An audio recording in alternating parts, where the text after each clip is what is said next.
can I get started for you today? Bananas away, regular? And I'll have the rip berry, but can I get vanilla oat milk and I'll add spinach and ginger? And can I substitute the raspberries for strawberries? Also add the chia and hemp seed, and definitely have the power booster and the collagen booster. And can I get that blended twice? Wow. For Alicia, custom chaos? One of a kind. You're one of a kind. Booster juice, freshly made, your way. Their first game of this.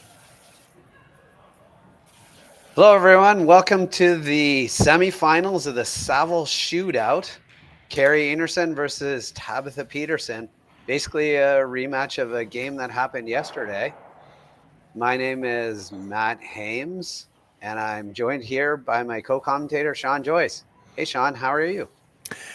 I'm doing all right. It's a quick turnaround for the announcers, too. I had the game that ran late this morning, so we're a little bit behind schedule as we get started here in the semifinals. And you alluded to the game last night. With these two teams played last night, the final draw of the round robin. Both teams went in with 3-0 records, so it was to determine who was going to have last rock here in this semifinal as well. And I was just checking the line scores before we went on. It looks like it was a great game. It went back and forth, and it was Einarson with last rock coming home able to pick up a single point in the win. Yeah, just again, just kind of controlled the game for most of the game, it looked like. It's like we're going to have a wide open end to just start here. Peterson team throwing it into the rings, and Einarson wasting no time hitting it. Not even a contemplation about throwing a corner guard. Sorry, Matt, did you say you had a chance to watch one of Einarson's games earlier in the event? I did, yeah. One of the first games. Because I didn't, and I'm just curious. Shannon Burchard's not out there. Yeah, she's not. Was she playing earlier? She was, yeah. Okay. I wonder if they're traveling with the 5-person roster and rotating in through the front end just to keep everybody sharp. And I don't know. I'm just speculating. Yeah, that sounds legit. We do know that Shannon Burchard had some issues with the knee last year. Didn't get to play a lot. I actually was doing an event. It was in November, I think. It was her first one back out of Swift Current, and she started the event and didn't finish. That was when they determined the knee was still not ready to go. Yeah, just get the early season. You know, these players are such great athletes compared to back when I played. You know, you just these guys, they are in great shape. But there's still a little bit of creakiness in it, in the bones. They're not in game. They've been throwing a lot of rocks. They've been working out, but they're not in game shape. So that'll come. Jerry, every once in a while, proves that he's listening to us. He just popped into the chat and mentioned Shannon has been playing all weekend. They have all 5 players in Edmonton. This is the one thing I haven't seen yet this weekend in all of the games that I played. This is the first open first end that I've seen. Yeah, you don't see it too often. Usually what you see is someone throws it into the rings and a corner guard goes up and we're into it right away. Yeah. I wonder if the Einarson team talked about this and just decided if it was going to be right on the tee line. Let's hit it and see what she does. Could be part of the consideration as well when you're traveling with 5. So they've got all 5 players here. They've probably subbed a little bit back and forth. So and it's only been 4 games, so yeah, you maybe got a player out there that's only played once or twice and just get one solid end. Yeah, it's not awesome. This kind of an end is not awesome for the fans or the commentators, but it's really, really great for the players. Like this is the kind of end where you just kind of ease into the game, and it's great, right? You just kind of build into the game by just having a simple first end.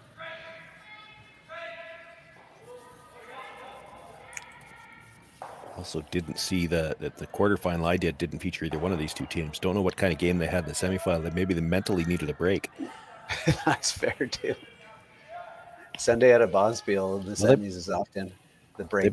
They both scored 8 in their last game. Einarson was an 8-2 winner. Peterson was an 8-4 winner, but they did have to play 8 ends. Yeah. There's no desire here for a corner guard just going straight into the rings. You got it open this far, you might as well keep it, right, John? Yeah, you got to play this into the rings. You don't want to get forced here in the first end very bad. You know that if later on in the end for sure they just come around it and get the force, you're happy to blank. You've got last rock. Play the odd even end game. You could have last rock and the even ends right away. Yeah. Do you think anybody thinks about that? Do you think they thought about that and said, if Peterson throws it in the rings, let's just try to blank it so we have the hammer? We get one more hammer then. They wouldn't have thought about it any different than they would any other weekend. I mean, that might just be part of their game plan. If we get a chance to blank the first and keep last rock into the second, we're going to do that. There are probably some teams out there that play that way. It certainly hasn't looked like it this weekend, but from the first end, it used to be, I think I'm a little older than you, Maddie, but it used to be when we started talking about and thinking about when we wanted to have that last rock advantage in the even ends in an 8-end game, we'd start thinking about it in 6. Nowadays, these teams are thinking about it in the first end. Yeah. Odd and even end makes a difference, and it makes a difference in the way you call the game. Yeah, you're right. We started thinking about it around 5 or 6 just to see, but also a lot of times the score would dictate it more so. But yeah, they're thinking about it right away now. Yeah, because everyone's so good. Conditions are so good. The call you'll see in the first, third, and fifth end isn't necessarily the same call you'd see in the second, fourth, and sixth. Yeah.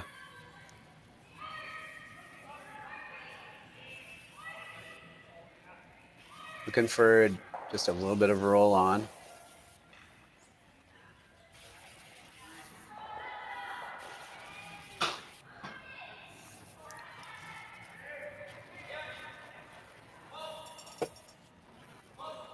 Normal weight hit. Just try to roll to the center. Yeah, just needs that little bit of roll to make sure she's in the rings. I don't think. Yeah, they're sweeping to just keep it. Yeah. Should be fine. I was going to say, I don't think Kerri would ever go around it if you nose hit it, but I don't think so either, honestly. You don't want to find out you were wrong, so you make sure you roll into the rings. You never know, especially you got to follow a lefty if she hooks it around there, and you're like, uh-oh.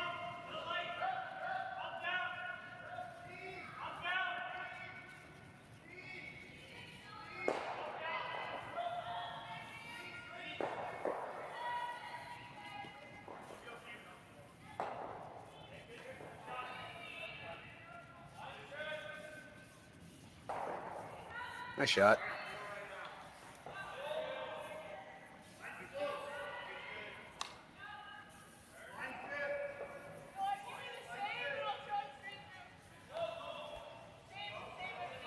She doesn't at this point care whether she knows it or rolls to the center. You think? It probably would like to stay somewhere on the outside just because that makes it easier to stay on the wings for the last one. The only thing that you maybe have going for you, and I don't know how much these players think about it as an announcer, because I've heard the stats, I think about it, but I don't know how much you can let that affect your play on the ice. There are stats that show, and I know these stats have started to be compiled since we started to use the Marco hacks, which are kind of designed to go straight down to the other end. There are stats that show as soon as you have to put the broom outside the edge of the 8-foot, there is a significant drop, even at this top level, in the accuracy. Yeah. So not that you're expecting a miss, not that you're ever expecting a miss, but you'd hope for something. Maybe see it there. She maybe didn't get all the way out to the broom when that was out that wide. I wonder if maybe that was a weight. It looked a little quiet. It was quiet. Besides, they probably didn't throw out quite that wide in practice either. No draw to the button for hammer here, but a lot of these teams, and I think to their credit, you go through the whole year, you're playing so much of that draw to the button for hammer before the game, and then when they get into a game like this where that's not part of it, you don't have to draw to the button. It was predetermined because of the finish. They do not. A lot of teams do not like to alter their practice. Do not change my routine before the game. Right, yeah. So everything is geared towards going to the middle, and when you get out that wide, maybe isn't broken in quite the same, and the weight came off. Well, she's switching the side here, drawn to the other side. Based on this ice, it's not going to be quite as wide. No, she'd like to keep this in the 8-foot somewhere so that if it's a nose hit, she doesn't have to go as wide to play the blank. Right. Looks like she put it right where you suggested she put it here, right in the middle of the 8-foot. Now, if you want to make it tricky, you try to roll to the outside a bit, but you don't want to roll out and just give her a throw through for the blank either. Yeah, right. Yeah, it's a combination of just make sure that your weight is in control so they can sweep it and make this rock go away and make Kerri make her last.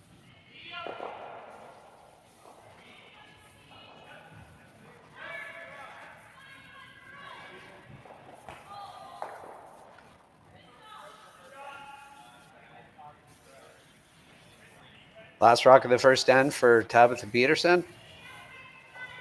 Just a nose hit, maybe a little roll to the outside if they're feeling good about it.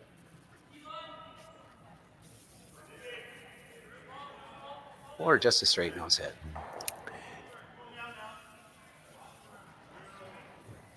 Nothing wrong with that. Nope.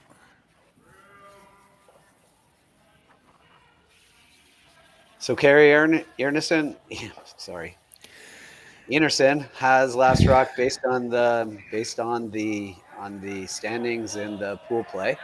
So she's about to throw that last rock here in the first end, trying to peel this and make it go away. First event of the season for the announcers too. Yeah. Yep.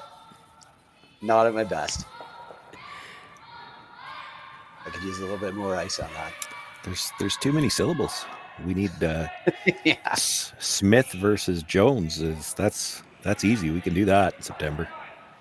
Well, a nice half a rock peel there in the first end of the semifinals of the Saville Shootout. It is a blank end to start, and we will see you right after these messages. Hey Ben, what's the Aztec Safety online e-learning website again?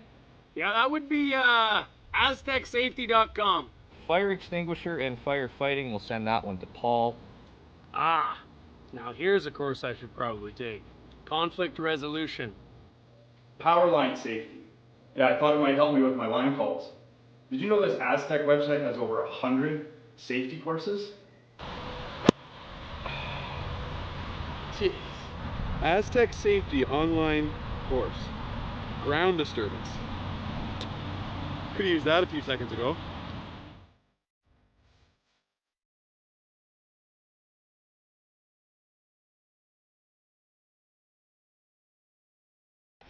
The 2025-2026 Grand Slam of Curling schedule is out, with big events happening all over Canada, like the Masters heading to London in September, the Tour Challenge from Nisku this October, the Canadian Open from Saskatoon in December, and the Players' Championship from Steinbeck coming in January. Early bird weekend and full event passes on sale now at gsocktickets.com. Let's rock!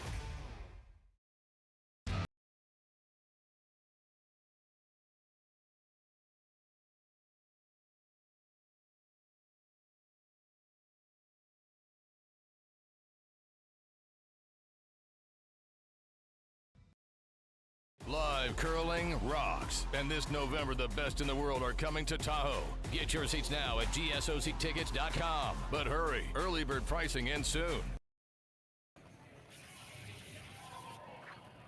Welcome back to the semifinals of the Saville Shootout. Kerri Einarson versus Tabitha Peterson. It's a rematch of a game last night. And my name is Matt Hames, and I'm joined here by Sean Joyce. It was a kind of a boring first end, but they're just kind of seeing what things are going, and looks like we're going in the rings again. But just because we don't want to be bored, Kerri's going to throw a guard for us, which is awesome. A little bit of feeling each other out. We talked a little bit in the first end about the fact that Shannon Burchard was out there in this game. They have traveled here to Edmonton with all 5 players. not traveling for all of them. I think Val lives in Edmonton. Yeah. But had a couple of comments in our production chat that they think they might be alternating games, and I went back during the commercial break, checked the quarterfinal this morning. Shannon was playing in the game this morning, so again, that could be another factor in. You want to play an open end because there's 7 players on the ice that already played one game today, but Kristen Karwacki, this was her first chance to get on the ice. So maybe you play an open end and make sure that everybody's got their legs under them, and then away you go. Back to Shannon Bouchard, though, it just makes you wonder. She had knee trouble last year, and it looks like maybe she's only playing every second game here. Dare we say, has load management made its way into curling? Yeah. Well, that's the idea of a 5-man team, right? Or a 5-person team is load management. Well, at least early in the season, well, yeah. Traditionally, the issue with a 5-person team and load management had more to do with workload management because everybody's got a job as well. But Shannon did have a significant knee injury last year. I don't know the specific nature of it. I know it was the knee. I'd heard that much, but I do remember seeing her start an event in Swift Current when she thought she was healthy, wasn't able to finish, and didn't play again for the rest of the season. So they are likely opting to be careful with it this year. Little bit of a miss here for the Peterson team coming into the rings, giving an opportunity here for quiet weight hit and roll.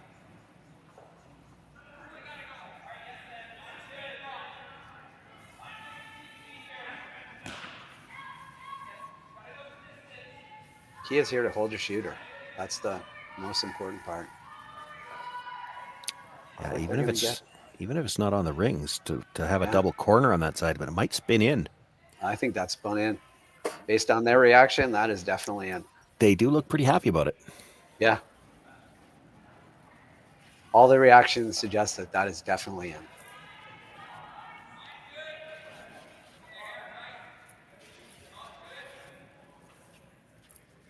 Peterson looking at the double on the yellows over the top.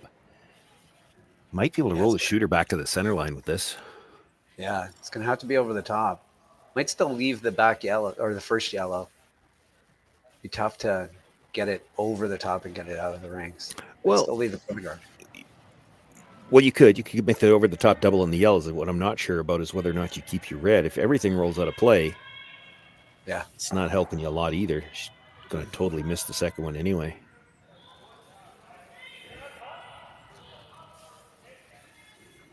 Yeah, there aren't too many other options here other than nose this back one. You could think about splitting the rings, but I'm not sure. You'd be shot and third. It's early enough in the end. You could guard that again too. You know she's going to try to peel it again. I mean, if she makes the peel, you're looking at a blank. But you make this, she's going to get one good chance at a double. Yeah.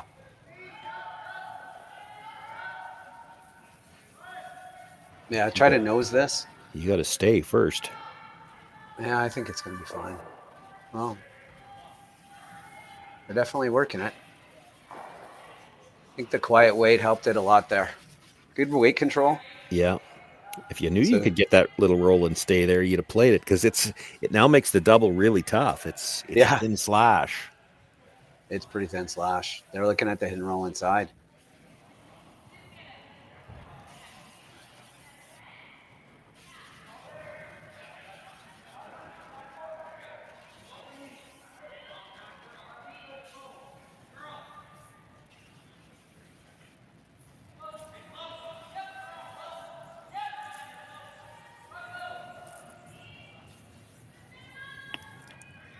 Really nice control weight they're throwing here.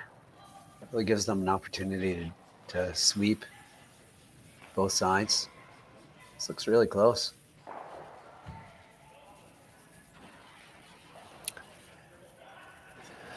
That's pretty good there. I mean, you would like to get a little bit more behind, but you don't ever want to be dead behind because the whole point of trying that roll behind is you're hoping to make Kerri Einarson play the run back. Well, if you dead in behind and she absolutely nuts the run back, you're in trouble.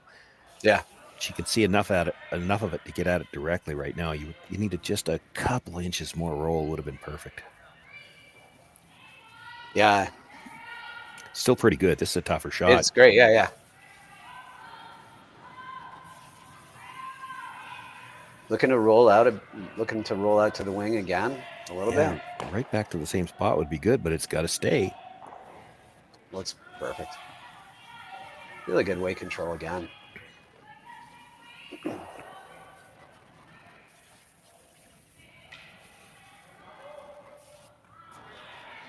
See if you can get this right underneath.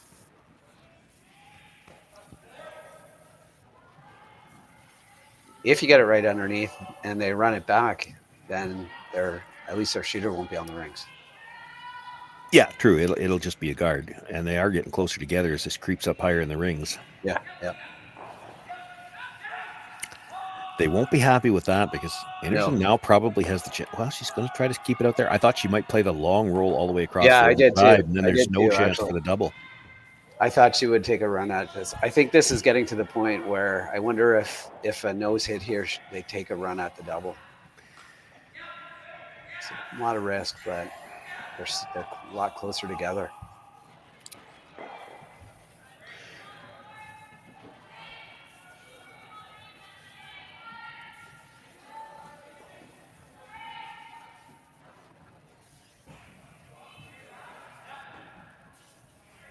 It's going to stay. That's again, if you knew you were going to stay in the rings, right? That's a great roll because that takes that whole double you were just talking about off the table. Yeah. It's just too tough. No double anymore. No, and just going super wide into the weeds, into a place that we haven't really seen a rock yet. So a little bit more pebble. This might curl a bit on him.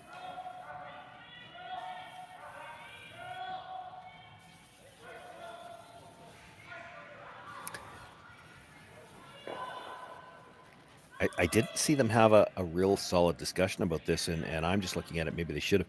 You could still play to get that roll into half behind, but you're also in a spot now with where that rock stopped. If you nose hit this, you'd still be shot rock, and Kerri Einarson would have to roll in to be in the rings. Yeah. And then you might have a better shot at the double. Right. So you really have to pick one or the other. You can't be in between here. They're playing the roll. Definitely going for the roll. I think the broom or the curl just dictated that. Way too far. It's not bad. Well, but it by rolling to that side of the yellow, for sure, Kerri can roll away. Yeah, right. There won't be any kind of an easy double. It'll be a slash double. You might have to try it anyway. You might have to try it, or else if Kerri can roll just to the other side of the center line here, you might try to roll back. Yeah, you might try to roll back, or you got to try the slash. And you're already giving up 2. If she can make the roll to Val's left to Val's right foot, you're probably giving up 2. Yeah. So you might as well take on the slash. Yeah, I mean, these teams are good enough. You don't expect to completely miss a rock when you're playing a slash, so you give it a shot. If you happen to catch the second one on the way by, you get back to the blank. Yeah. She's got to roll first. If she nose hits it, the double is a lot more makeable. Yeah, the double's a lot more makeable. If you wanted to play aggressively, if she nose hits it, the roll behind the yellows could get a force. Fairly routine too. This is curling. If you roll behind the yellow, the freeze is an option as well. Yeah, does she take on the freeze in the first end? Well, that's the second end, but I don't know. The fact that the guard's kind of in the way is the only reason that I'd look at it. Like if you get 3/4 freeze, she can't get at it from the out turn side. Yeah. They were prepared to play the double if they had a shot at it, so they're looking at that anyway. Now, the tricky part about these ones, these straight back doubles always look, in my opinion, they look easier than they are. You're a sliver on the high side, you jam it. You're a sliver on the low side, it goes by. Like you need a lot of precision on these straight back ones. They look easy because it looks like, just a nose hit and it's got a piece, but that's the thing. It's got to be exactly a nose hit. Yeah. A little bit one way or the other, and you don't get what you're looking for. Looks a little bit wide. They're trying to get it over the top now. Yeah.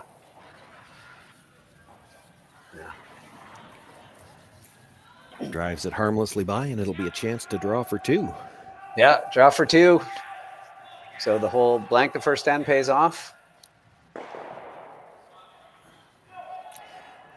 Very deliberate about that ice call. I like Yeah, it. well, what I have to think, and I don't remember back to the practice, I wasn't paying enough attention, but when you look at it that long, I think she's thinking, okay, we play the broom on this side. If I'm heavy, we use ours for backing. If I'm not heavy, we don't need the backing. But she was on the other side of the sheet first, which tends to make me think that was the side of the sheet that they played to draw to the button. So your natural thought is, we played practice on this side, we'll play it. But it's the second end. Conditions are a little different. Now you play this path where you might have some backing. And what I do like about this, you see teams all the time, they play the backing, but they don't tighten up the broom. Yeah. You want the broom in a spot where if you're heavy, you'll come to the back one. If you're not heavy, you don't need the backing. She looks like she needs the backing. When she's not at it yet, there it goes.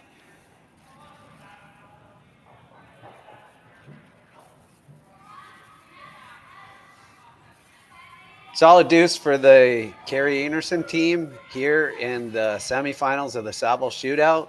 And after these messages, we'll be back for end number 3.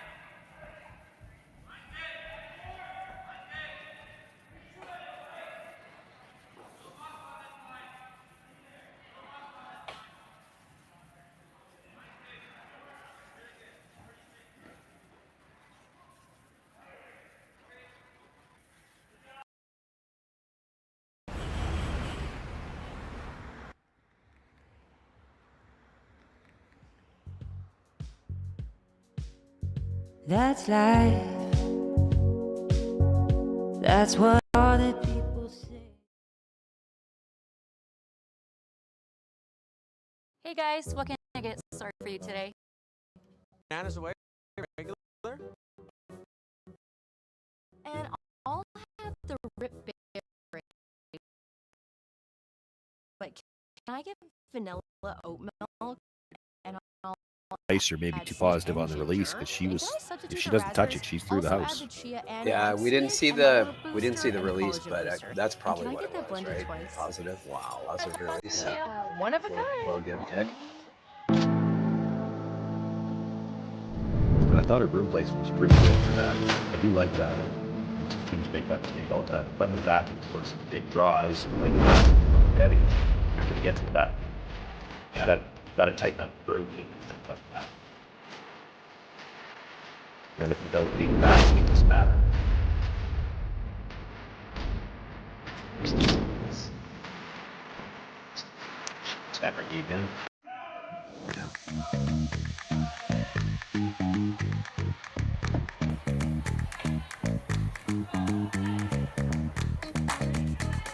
Could be playing the delayed corner too. Saw that a lot last year. Yeah. You hit the first one and then throw the corner guard. So you've already dealt with the one in the middle. You never have to worry about a guard.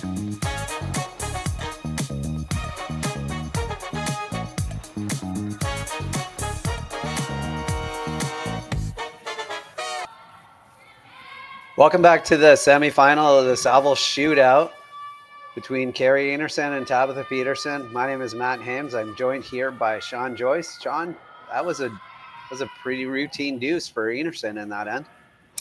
Yeah, got a second one into the rings early, and then it was just an exchange of stones. The Peterson team really never. They got one chance at the double and just pushed it across the top. Here we go. We have the first rock was in the rings, and Peterson hit it. Kerri Einarson hit it back, and now we have a guard. It's the delayed corner guard, right? Yeah, saw this. I guess it's been around for a couple of years, but I saw a lot more teams playing it last year. It's just one of those things that with the 5 rock free guard zone, you start to let too many rocks pile up in the middle while you're setting up your corner, and it takes too long to deal with the center later on. So what they do, if the first one comes in, you hit it, and you know that no matter what happens with the next shot, you're throwing your corner guard with the lead second stone. This is the 5th stone of the end. Even if Kerri Einarson makes a good guard here, you can start peeling after this. Yeah. It's not the most ideal spot for a corner guard. It kind of takes away the in-turn draw, and it's drawing too much of the forefoot. It's not quite a corner guard. Yeah, I would have liked it a little bit wider. Yeah. It's those little things. It's just those little things that end up controlling an end. where your corner guard's not quite far enough out, takes away the entire side of that sheet for later.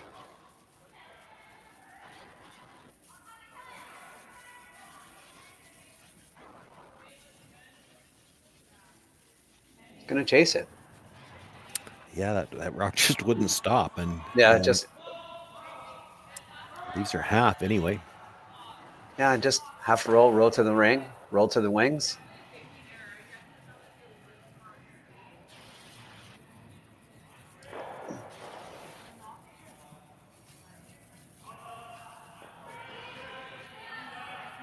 Nice release. Good control weight. Good weight control, I should say. Not control weight. Good weight control. Seeing that so much more now. And so consistent with the weights. I got a little trick. Be happy with that. Just as I'm watching that rock go down, I'm thinking, it's interesting. I don't know this team well enough to know, with Tabitha Peterson and Tara Peterson. If it was a men's team, you'd assume they were sisters, but I guess it's possible they could be sister-in-laws too. Right, yeah, they could be. And I don't know. So somebody will probably pop into the chat and let us know. I think they just got a little trick there by the finish that they anticipated. I think they were anticipating a little bit more finish because I don't think she overthrew that. I think they were just anticipating maybe just tightening up a little bit in terms of the amount of curl later in the bonspiel. Yeah, you do see that from time to time. They condition the stones before the event starts, but full set of draws Friday and Saturday, and it's a lot of games on the rocks. They're still curling plenty. Yeah, oh yeah. But it can be subtly different this far into an event. I was seeing that kind of weight Friday and Saturday curling a bit more than that particular one. It could also be that particular spot in this particular sheet. Yeah. When I'm announcing, I have to admit I don't always know what sheet we're on because from the camera view, everything looks the same. So if there's a particular spot on a particular sheet, I don't always remember it from one game to the next. Yeah, I hear you. That's probably more like could be. It's possible that this is sheet 3. That I could look up, but yeah. Just trying to cap this right here. Throw a center guard halfway, right in front. It's going to curl.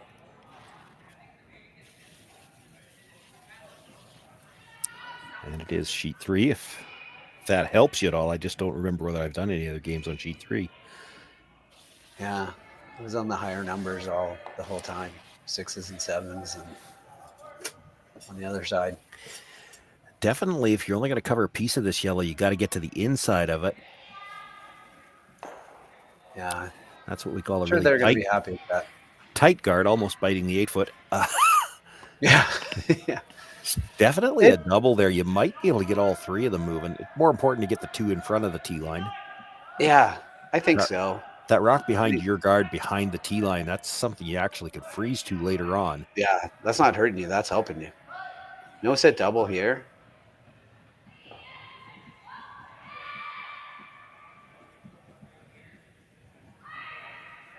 We're on it the whole way.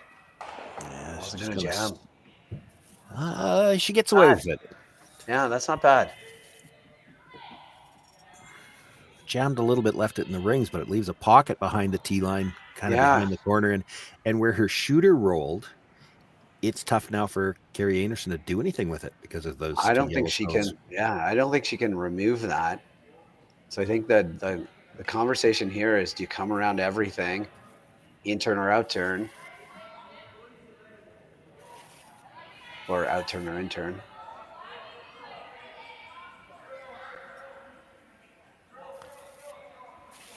Yeah, I mean, I suppose you could pick it, but that doesn't really help you. No, and it's tough. I mean, there's a substantial risk of just jamming it. Yeah.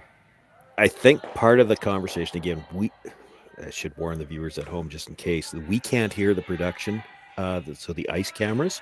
I know the viewers at home on the YouTube sometimes can hear the ice cameras, and sometimes you can pick up what the players are saying. So we can't hear it. We're only speculating. I think that you can get a better shot coming around the middle.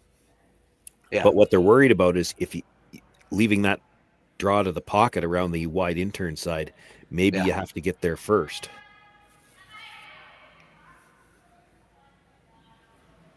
I think I'd be tempted to play the wide intern, Val's out turn here, which is what they're playing. Yeah. I think that's the better shot, because that's where Tabitha Peterson wants to go too. Well, exactly. I think I don't think there's any discussion that they're playing a draw. It's a question of which one, and it's not. Yeah. Sometimes you talk about, well, which one do we know how to make? This is more about what do you want to leave? Yeah, yeah. We could make either one of them, but we're going to leave either the tap up on the red or the come around draw. Like which one do we want to leave? The tap up looks tougher because she's got to be very precise with the line on it. She can only see just all of the red. Yeah. If you get this there in the way, it kind of takes away the pocket a little bit too. Yeah. Oh, for sure. Yeah.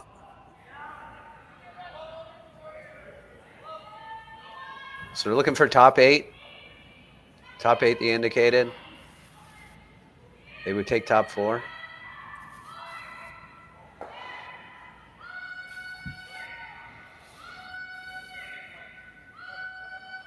Mine looks good. Maybe just a little heavy. Yeah, Not bad, this though. is going to be at or behind the tee line. It doesn't really take anything away. She could still follow that down. Yeah. I told you the chat would deliver, and it did. The Petersons are sisters. Yeah. Not sisters-in-law. You assume they were. I mean, you look at them; they do have a similar look to them. Yep. But I was about to say sister, and then I realized she doesn't have to be.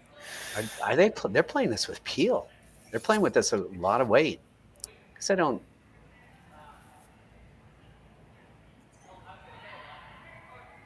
Just get rid of. Just move some things around. It's like just normal. If you dead stuff it, it won't matter. If you're a little bit off, that's the problem, because then it starts to spill like that. Yeah.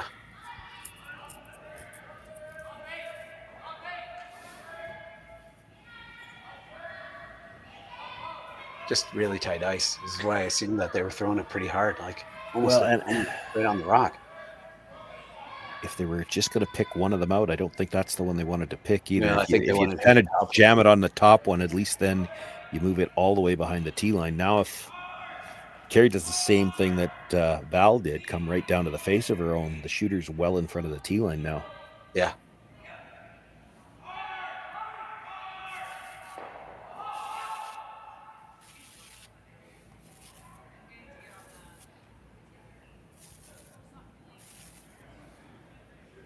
First rock of the third end for Kerri Einarson.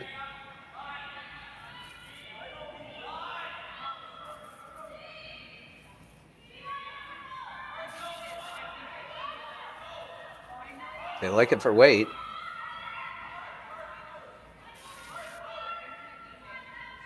Starting to curl, which means that it's probably pretty close for weight. Pretty close for line here. Not getting too far away from this one. It's a great draw. It's a really good spot. Yeah, even if you tried to make that run now, it's a pretty good chance that yellow's jamming onto the back one.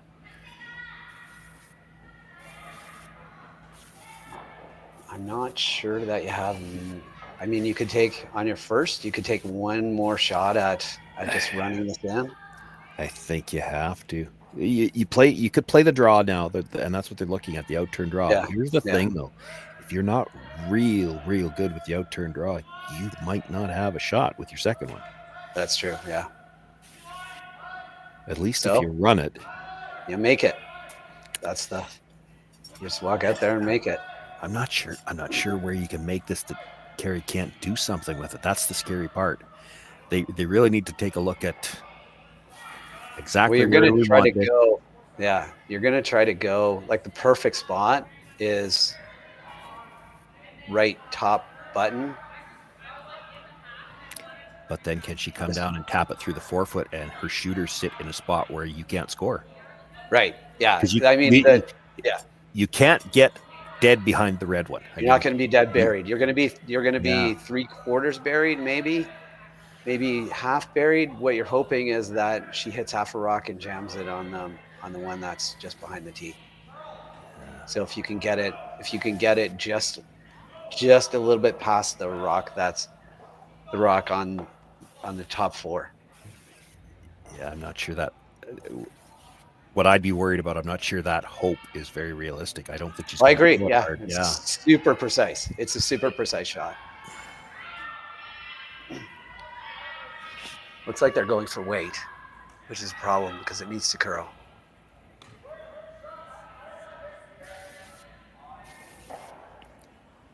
They're backing off. Might have overswept this a bit early. It was pretty good. That's a pretty good shot. Well, she's thinking now to try to get as close to the nose as she possibly can. If she can just have still like a hair of her rock underneath, it looks like it's going to be tough to do. But she's playing just backline weight, just to tap it out of the 4-foot. Yeah, if you nose this, tap it straight back. I don't know if Peterson can score. Right. Yeah. It looks like the weight. She had indicated back 12-foot weight, but what she might have been indicating is where we're tapping the rock to, because this looks pretty tight for just a heavy draw. So I suspect this is going to be more along the lines of a hack weight. Make it go away. Not get aggressive here. Just make this rock go away.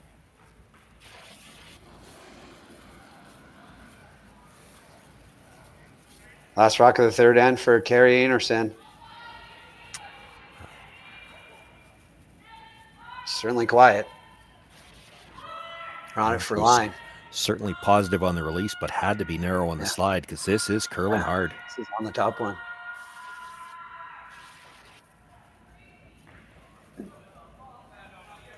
Yep.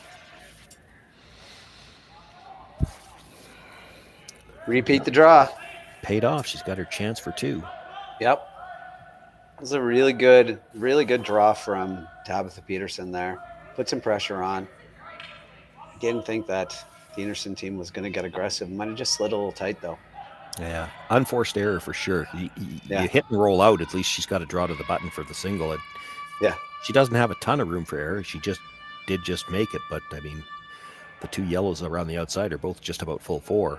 There's not a lot of room. I think it's going to be better for the game to get a deuce here anyway. It's all about the announcers. We want a better game. We want a better game. I fully support a deuce right here. And not a force to 1.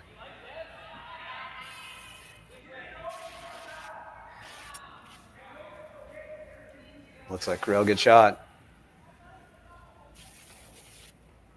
And the Peterson rink bounces back with a deuce in the third end, and we are all tied up in the semifinals of the Saville Shootout. We'll be right back with the fourth end right after these messages.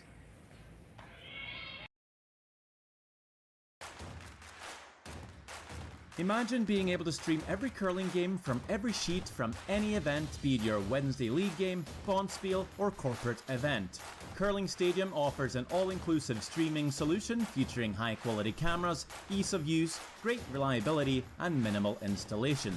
Offering your sponsors customizable ad space on your streamed curling games and being able to sell video packages to your corporate events for increased revenue. With Curling Stadium, you can stream to any device, be it your mobile phone, tablet, or computer. Push the feed to your desired platform, be it Facebook, YouTube, or any other social media. Curling Stadium is simply the way forward. Where it's commonplace in other sports to televise every game, we want to do the same. Curling is a global sport, and it's time it gets the coverage it needs. Make your curling club the next Curling Stadium. The rock faces around Lake Tahoe are legendary. But this fall, new ones will emerge in the Tahoe Basin. Pullman, Mowat, Gushu, and more. November 4th through 9th, the Grand Slam of Curling's first ever event in the U.S. is coming to Lake Tahoe, where the greatest rock stars on earth unite for 6 days of incredible curling, celebrity appearances, and après curl parties you won't want to miss. Get your tickets at theGrandSlamOfCurling.com. Let's rock! And welcome back to the semifinal of the Saville Shootout. Kerri Einarson versus Tabitha Peterson. We're all tied up here after 3 ends, playing the 4th end here. My name is Matt Hames, and I'm joined here by Sean Joyce. Sean, I think we're going to get some rocks in play this end. We are, but while we're waiting for this end to develop, we got some help last end, as I wasn't sure if the Peterson girls were sisters or sister-in-laws. We got some help from the chat confirming that they are indeed sisters. So I'm going to see how much more help we can get from our viewers at home. Tabitha, of course, has a vest on, so I can't see her name bar, but it's Tara and Tabitha. They both have a T. So I noticed on Tara's jacket it says T.S. Peterson. What's the S stand for? Inquiring minds want to know. I could just hear the keyboards going at home now. Google. Should put a stopwatch on it and see how long it takes for us to get an answer. Yeah. Well, we're back to a sort of a classic curling end here. A guard, come around, freeze on the rock. Might see another freeze on the rock if they're all made.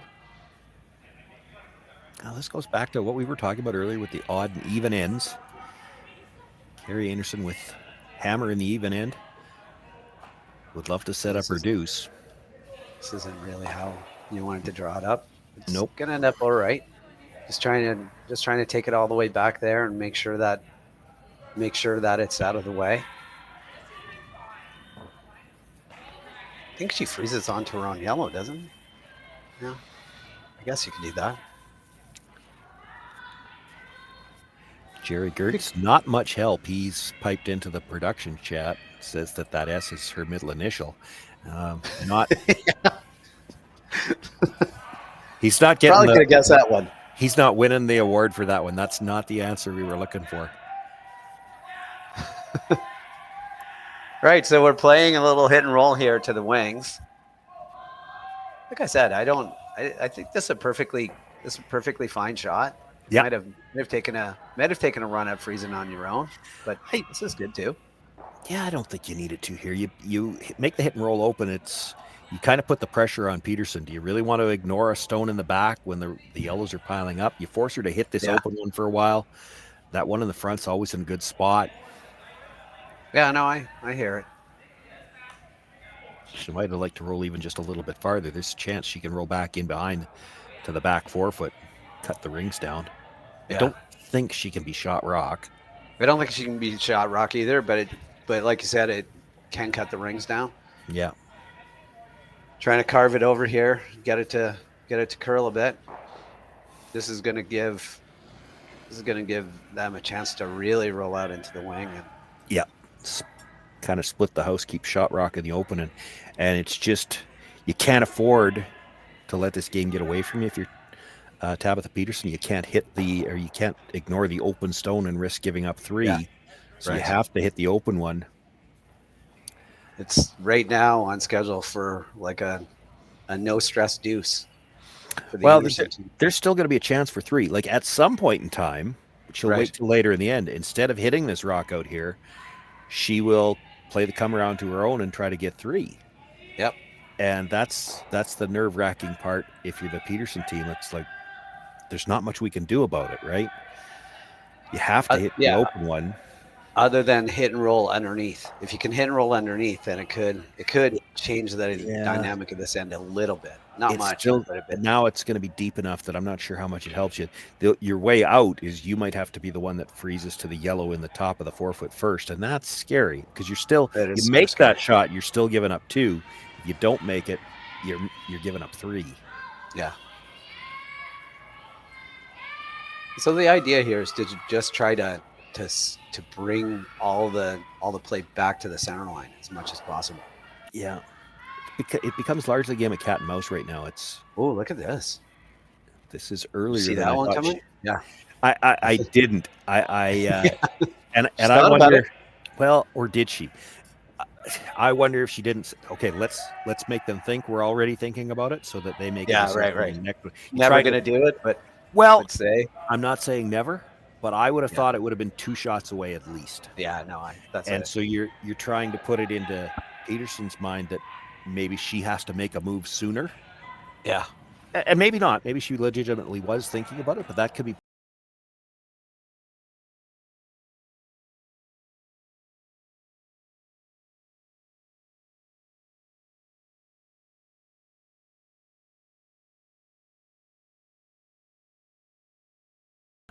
A little earlier. All these nose hits, two more nose hits, and there's a double. Well, even now with it nose hitting twice, she could roll to the back of the 4-foot, probably be shot rock behind cover. Yeah. That was the call.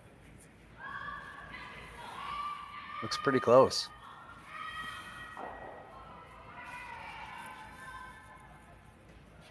Very nice shot.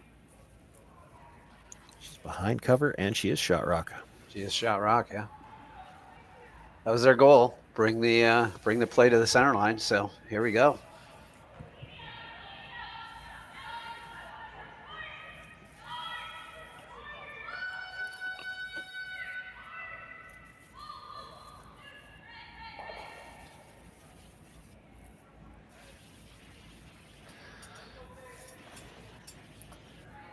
Val Sweeting will look to lock the freeze right on the corner of that stone, as much of it as she can get in front of it. And three's still not out of the question by any means. No, definitely. And you don't even have to be dead frozen to this, right? The goal is to be shot in front of it. Yeah, and as close to edge on the yellow as you can. Yeah, right.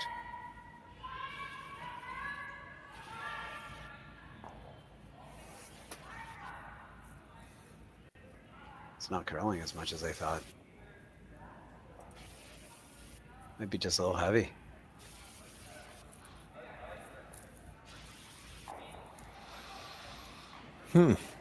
Where'd he go now? Right on top. I think you corner freeze the top yellow. Yeah, I think you corner freeze to the top yellow too. The risk of going right on top is if you bounce off a tiny bit, you leave a double and then you're back. Or even if you're short of it, she might be able to play the slash over the top double, and that back one now is too far back to help you. I think you're freezing the top yellow here. Yeah.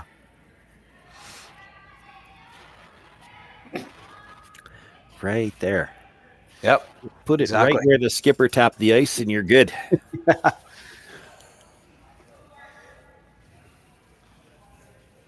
Might force a peel of the guard. You don't want to bounce here. Short would be better than bounce. Yeah, for sure. But the way both brushers are going at this, it looks like maybe they're thinking it's a lot short. Yeah. Doesn't have the line they needed either. No, it doesn't have the line. It's not bad. Need gonna to leave keep it. coming. Yeah. Doubles Not there. great. Yeah. Nose hit double for. Needed to overlap that yellow just a little bit. Yeah. Line was good. I mean, if she's got 2 feet more weight, it would have been perfect. Yeah, it would have been good.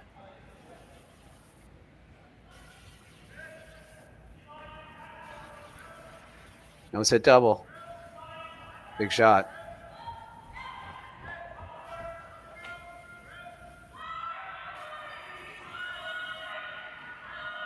Might have lost it.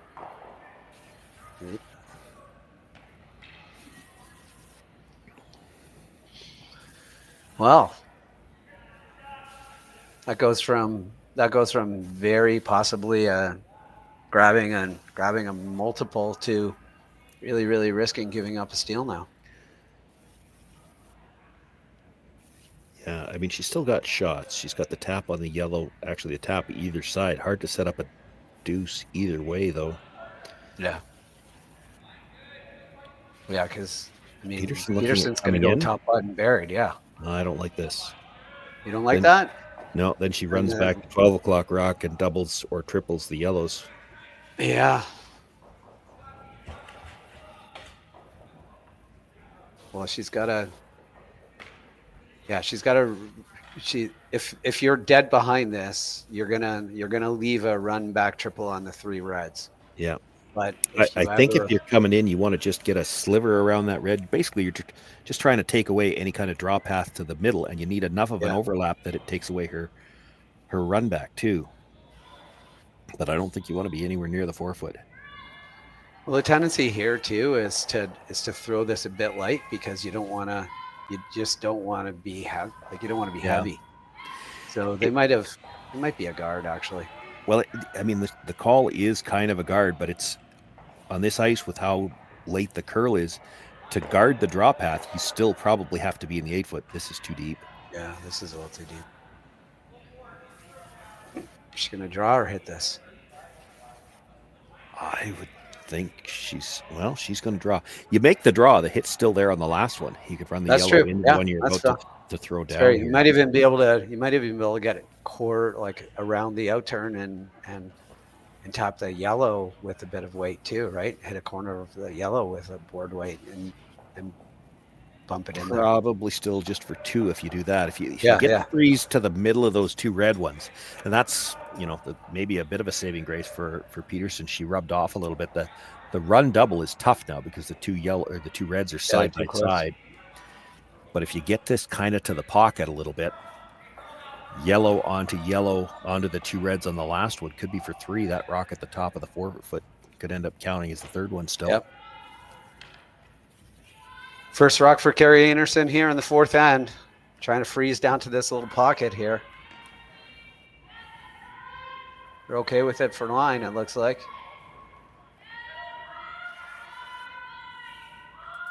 It's going to be close. Got to get by their own. Yeah, got to get by their own. They're by their own. Great sweeping. That's a good spot. I really think you have to guard the run back now. I think you do. Because it's for 3. It's definitely for 3. Can you freeze down to it? You freeze down to it, it's still there, right? You'd have to get right to the face if you're anything on the angle at all. Yeah, if you're anything on the angle at all, it's still a run back. It's just 1 extra red that you got to get rid of.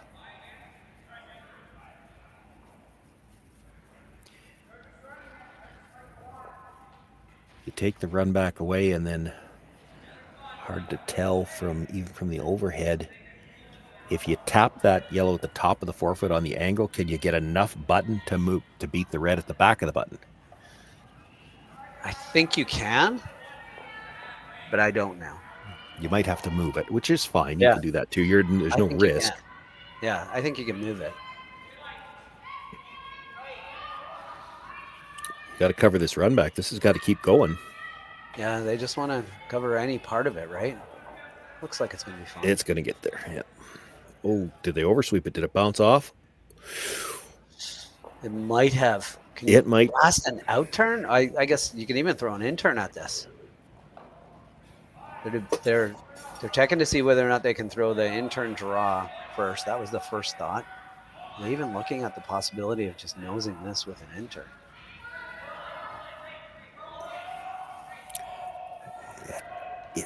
There's just a slight overlap, but then again, I mean, a curling rock's not a square; it's round. So yeah, I think you can make this. Yeah, I think you can make this.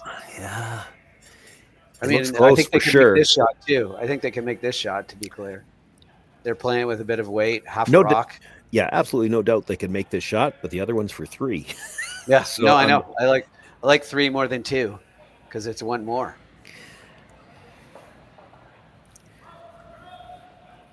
Does she look in the hack and see whether or not she can make it? She just focused on the shot she's going to play. Sometimes these situations come down to you were expecting the guard to get made, so you already were prepared to throw this shot. Last rock of the 4th end for Kerri Einarson. Little control weight, tap back for 2. Got to go for line. Yeah, she's got to hit this thin, and she's going to be possibly no. It's got to be thin. Got to be thin. Really nice shot. It's a solid 2 for the Kerri Einarson rink. in the semifinal of the Saville Shootout. And after these messages, we'll be back for the fifth end.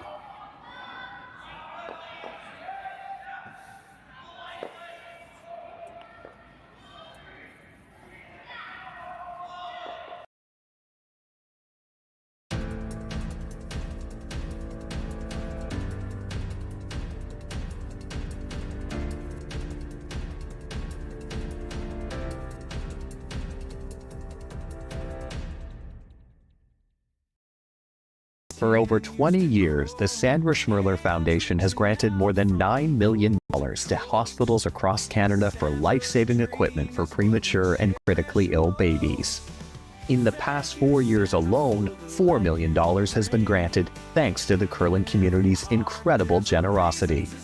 The need continues year-round, and with your help, we can ensure every baby has the chance to grow up and become a champion, just like Sandra.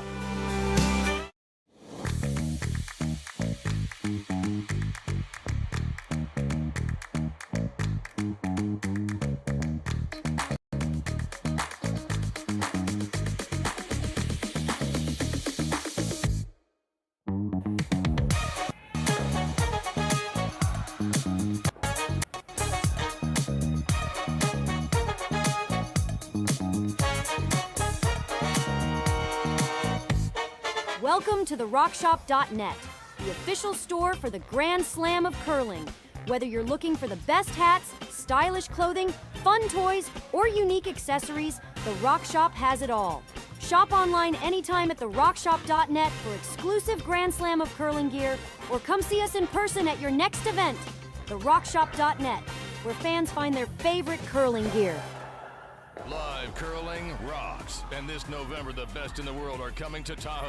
Get your seats now at gsoctickets.com. But hurry, early bird pricing ends soon. Welcome back to the semifinal of the Saville Shootout between Kerri Einarson and Tabitha Peterson. And after a blank in the first end, we've been trading deuces. My name is Matt Hames, and I'm joined by Sean Joyce. Sean, what do you think of the first four ends of this game so far? Well, it's been exciting. It's been some good plays. There's been some good angles, some nice shots made. I'm just looking at the setup to this fifth end, and I think it's interesting. We've been talking, it's early in the season. I haven't talked a lot about it yet. I know some of the viewers that have seen me do games over the years may think I talk about it too much, but these teams so conscious of even versus odd end, even at the start. Well, here you see the third end. Kerri Einarson brought the first one into the rings, and you saw the Peterson team play the delayed corner guard. Kerri Einarson here in the fifth, the same 2-point lead, doesn't want to give her the chance to play that same end, so she threw the tight center and forced the play to the middle. And I find these things really fascinating to watch, how the strategy develops in these. There's only a few select kind of scripts that you can play these first five ends, but it's interesting to see how these teams want to approach it. You still have to execute. That one a little deep, rubs off and goes to the back. Yeah. Here we go again, right? Hit and roll to the wing. And yeah, we saw this, saw this the last Einarson time. team, yeah. Hit and roll to the wing. It's unlikely that Einarson's going to ignore the open stone, at least early in the end. Val's trying to decide if she should stay there or go down to the other end.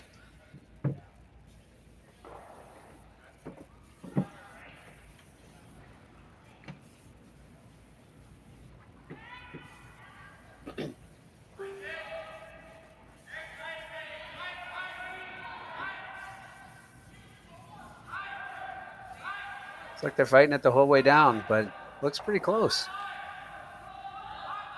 It's a good shot. Oh, look at that. Not even going to care. Just play the straight back run. Tight guard. It's not really a lot of room. So nose hit and take the advantage of this end back. Take control of the end back.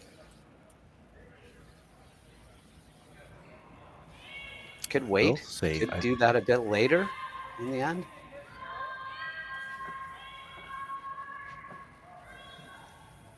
Gotta make it. Doesn't look like you're gonna.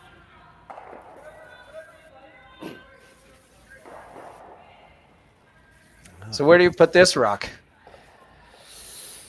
Well, that's the $1 million question, isn't it? That's the one thing about playing that run back early. We're still just at the 6th rock of the end. This is a long time to try to hold a big end in the rings, but you don't want to guard, the natural one to guard would be the higher one in the rings, which is the shot rock in this case. Yeah. It's also on the center line. You don't want to throw a center guard. Right. So you kind of have to, I think, play to the open wing. I think you either play to the open wing or you play to the other wing. It groups or rocks a little bit, but you got a guard there. If you play to the other wing, I think you're guarding. If you're, and that's the other thing. You don't really love guarding a rock in the back of the 8-foot. Yeah.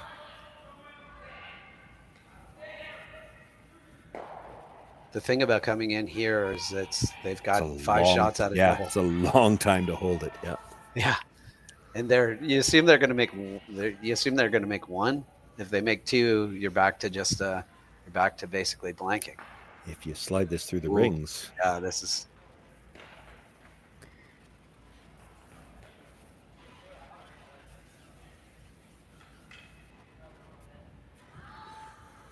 It's out of play, but it's out of the rings, but it's not out of play. So it could jam now. Like you have to worry about it. It very well could, because you're going to try to hit and roll towards that other red, so that this one's coming back in that direction somewhere. Yeah. We may have stumped the chat. I still don't see a middle name. I don't see the S for Tara S. Peterson.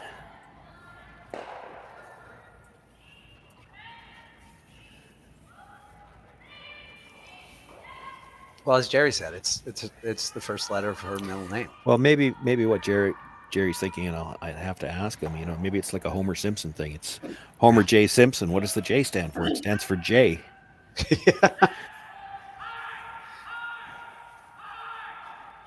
Yeah, I mean, the problem is, like, you nose this. You can't really roll much, but you got to roll a tiny bit, because if you nose hit this and they hit and roll a little bit closer, like they're getting closer to that double. So you gotta try to roll this to the center line.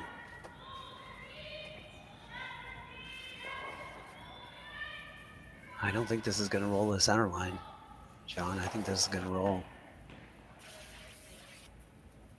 Yeah, you probably have to take a run at the double now. Yeah. You can't expect to get a much better chance than this. Yeah. If you over curl and nose hit it, it's not the end of the world. The only thing you worry about here is if you're a little thin on the first one and you dead jam it, because then you're rolling well over to the other side and you'll split the rocks wide for them. Yeah, just stay around the side of just off nose. Keep it in play. No, not going to do that. Make it over the top. Touched it. All right. You just get it over there, and your deuce is back on, and you're still a. Yeah, and now we're late in the end too. There's not going to be a lot of time to group them and set up a double. No.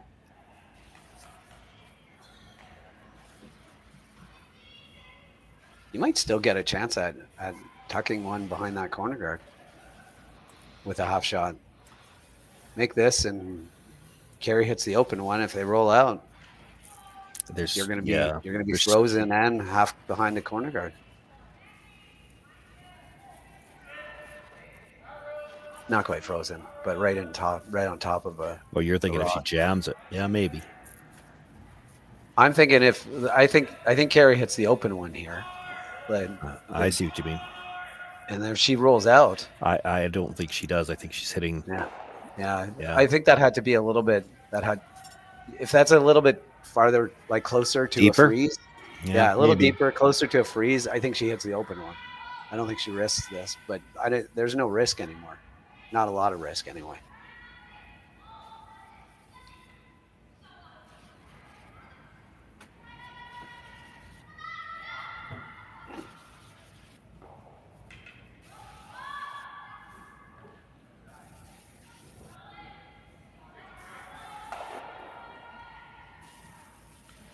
Pretty good for grouping too. Probably the best they could do. Yeah. Yep. It had to be shot rock, or she doesn't necessarily even have to hit it. Yeah.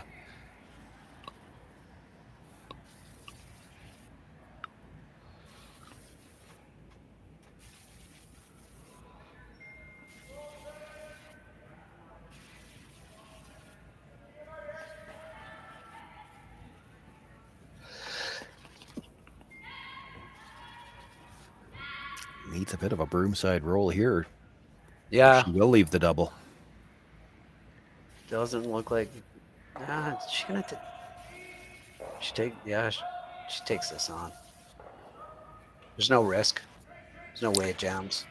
You'd have to hit it really. She'd have to be really thin. Now, she doesn't necessarily have to play the double either. She could play the hit and roll in front of it too. Yeah. It looks. I To think me like, she's more of a double person. Oh, for sure. But if you're worried about the jam, you could hit it thicker and just roll a piece in front of that red. It looks like it's high enough for that. I haven't seen the overhead view myself yet. It looks like half a rock just from maybe just a thinner than half a rock, but not much. Close. Almost had the overhead there, Sean. Yeah. You're teasing us. Kind of need the overhead of the house, not so much the guard area. It's all good. Let's see. My guess is half a rock makes it. My guess is Rory's swearing at Sean right now. That's probably true. A little bit more than half, so we're playing the hit and roll on top of it. The problem with that weight, though, is you roll over the top of it. Yeah. And too far.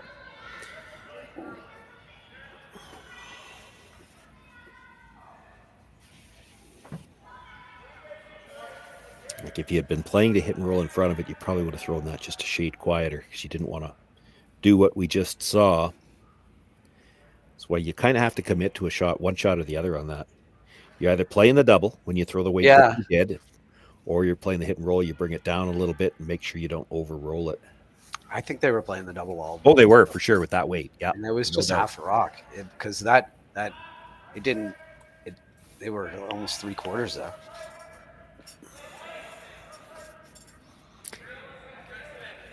Could leave something interesting with the last one just because of where that rolled. Even if she splits the house here, would you try a bit of an around the horn to see if you could get to the red one? Well, you touch the yellow, touch the red, and you're going to spin across sideways. Go straight sideways. Depending where this stops. Well, unless they're pounding it. They're going crazy on this. Yeah. This really needs to go. You got to get at least second out of this.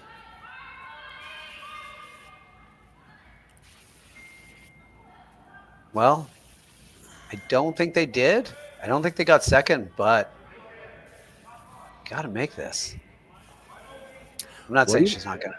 And even if you do, there's probably going to be a double back there. But, if you roll all the way to the center line, it's going to be a pretty flat double and pretty long. It's going to be pretty flat, yeah.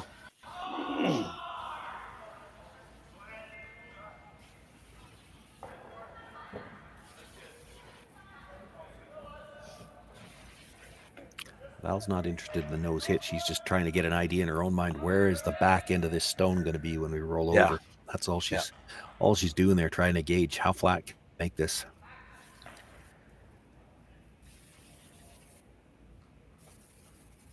Last rock of the fifth end for Kerri Einarson. Ooh, little out on her release. Not the greatest of slides. Or a lot.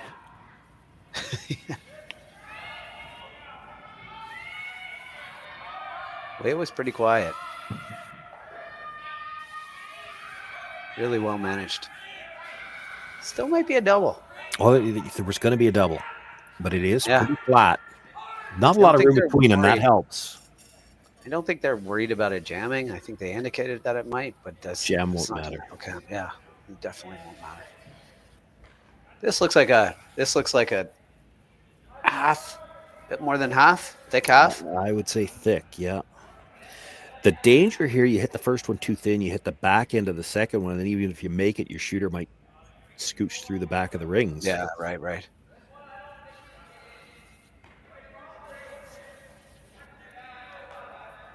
All right, last rock of the fifth end for Tabitha Peterson. Thick half for a double here for a deuce back.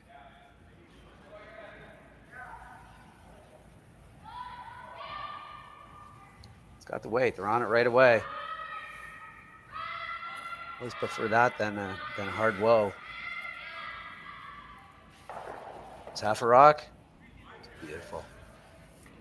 Great double, great deuce. Deuces are wild here at the Saville Shootout in the semifinal. After 5 ends, we have a tie game. We'll be back after these messages for the 6th end. Stay with us.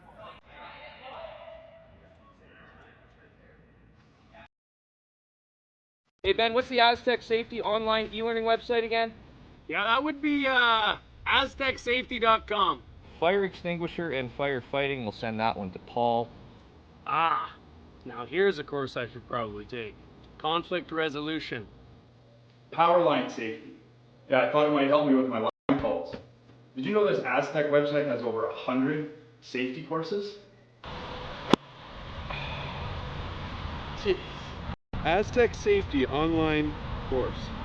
Ground disturbance. Could have used that a few seconds ago.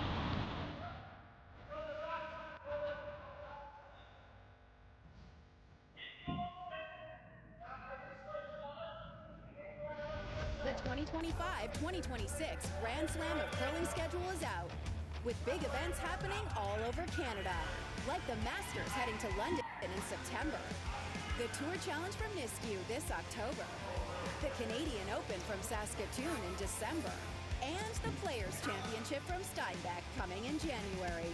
Early bird weekend and full event passes on sale now at gsoctickets.com.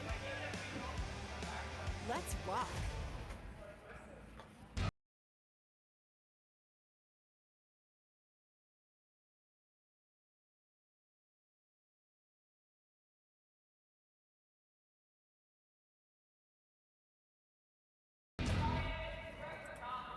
Live curling rocks. And this November, the best in the world are coming to Tahoe. Get your seats now at gsoctickets.com. But hurry, early bird pricing ends soon. Welcome back to the semifinal of the Saville Shootout. This has been wild in this game between Kerri Einarson and Tabitha Peterson. My name is Matt Hames, and I'm joined here by Sean Joyce. Sean, everyone just keeps getting a deuce. Yeah, I just don't know what all the fuss is about. It looks like deuces are easy. Yeah, it's just routine deuces here and there. Not a lot of really super complicated deuces either. No, they've had them set up early, and then it's just a matter of holding them for the rest of the end, and so far been able to do that. Yeah, there's nothing better than a stress-free deuce. What does the Tabitha Peterson team go into this end trying to hope for? Yeah, that's a good question. This game has been really dictated by who's had last rock, and she doesn't have it here. She doesn't want to give up another 2. A blank end's actually not bad for her because there's a chance she gets a force in 7. She'd have the hammer coming home, but it's tough to force the other team to blank when they want to play offensively, which, Kerri Einarson, 6th end, she's got the hammer. She'd like to get her deuce here. Yeah, so the Kerri Einarson is for sure going for a deuce here. Do you think there's ever any moment where Peterson starts peeling? No, but I think she'd like to keep the play. And it's in the middle to start, but I mean, it's in the middle to start because the rule kind of dictates that you have to play to the middle to start. Kerri's going to want to get the play to the corners eventually. What was the call? To just release that rock and roll over. That's going to make for a decision right here. It does. Yeah, Tabitha Peterson is indicating that they're sitting shot right now, but that's not a positive thing. That is not good. Doesn't matter who shot yet. What matters is that there are 2 yellows in there. And that's the thing. Do you really want to ignore yellows? And if you don't ignore the yellows, you might see the play, that guard disappears, and then how do you get the play back to the middle ever? Yeah, their two shots were nose hit. I think they want to nose this or come around. They decided to play the nose hit. They'd like to nose it and then have Kerri make the play on this stone. The problem is I'm not sure she's going to make the play on this stone. Yeah. I think she just noses back, right? Well, I don't know that she plays this stone at all. It's the guard that's the stone she's got to be worried about. Yeah. Looks like we're going to see a roll inside anyway.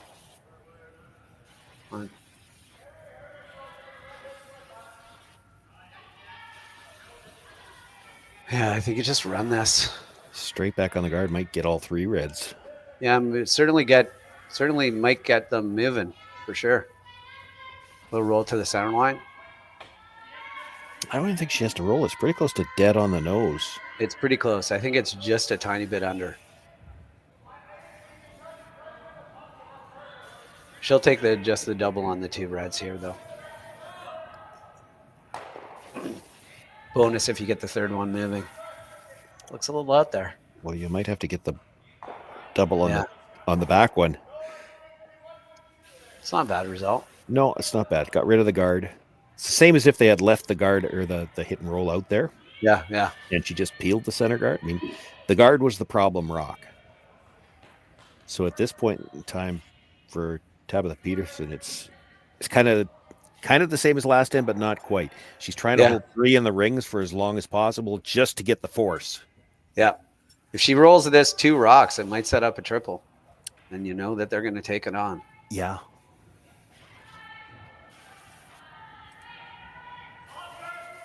Mind you, even to get back to that, like a blank is not bad, I don't think, for the Peterson team. Well, there's the couple of rocks that needed to roll. Third of a rock here.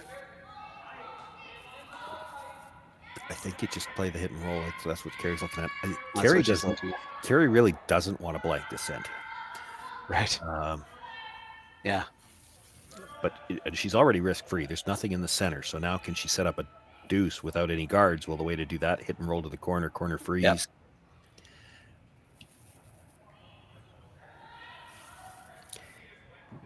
For Kerri Einarson, even if she gets forced to 1 here, she can turn around and play the 7th end with the idea that, hey, a steal of 1's good, a force of 1's good. Even if we give up 2, we're 1 down, but we've got Hammer coming home. There's no real bad situation. If she blanks this end and gets forced in 7, she's got the last rock against her coming home. So now that the middle's clear, she'll try to set up a way to score points here. She's not worried about getting forced. She'd like to get her deuce.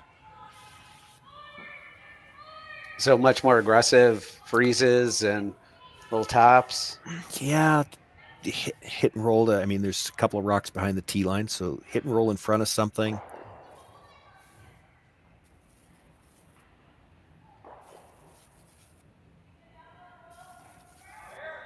Oh, there you go. Could make the double. Could make the double and roll all the way across in front of the other stone. Yeah.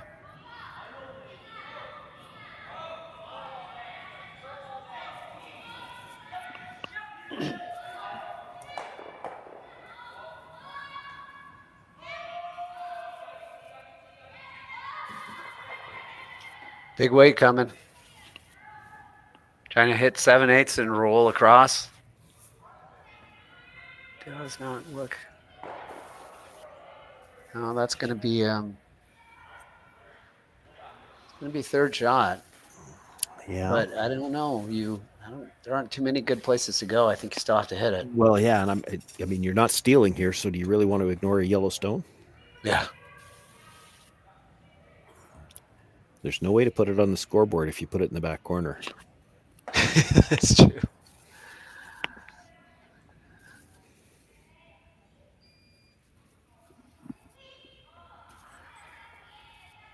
Try to bring it in, and you bring it in and sit 3. If you leave a double now and another double later, that rock ends up being on the scoreboard. You cannot steal here, with barring a colossal miss in the you'd have to get a couple of solid misses. You're playing for the force, so be careful not to force them to 2. Yeah. They're gonna have a conversation about this. I think that of the things that she suggested, I don't like going top 4 or top 8 foot on the center line in any way, shape, or form. I'll tell you what, I'm not even 100% sure if you draw here that Kerri's hitting. Yeah, I don't think she could corner freeze that stone in the back of the one that's edge to edge with the yellow. Now you corner freeze that, it's at worst second shot after this draw. And now what do you do? Yeah. You gotta try to run the yellow. We got to slash the yellow one, right? Oh, but if it's frozen good enough, it's coming across into Yeah, it comes reds straight on the other across. side, right? Yeah. Yeah, you might put a catcher. Yeah. It looks like they're playing. Looks like they're playing a draw. They're playing to split the ranks and sit 3. And if you're going to draw, I think this is going way too wide. If you're going to, I think you want to make her play this rock. You get wide enough, it just makes that corner freeze draw more attractive.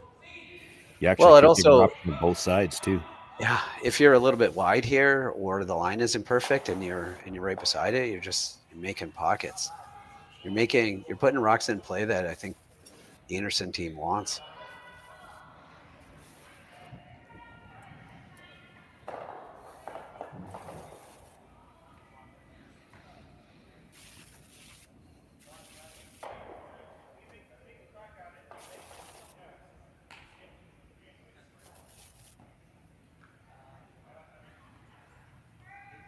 She's just hitting this. Yeah, you made the double too easy here. I guess, but if you just came down to it and you could, a bit, you definitely could. I mean, that was an option. Get rid of that yellow run, but pretty hard. You're also 2 doubles away from a deuce too, so yeah. You make this one now, even if she nose hits it. I mean, it's still going to be there on the next one. If she ever rolls out or rolls to the middle. Yeah.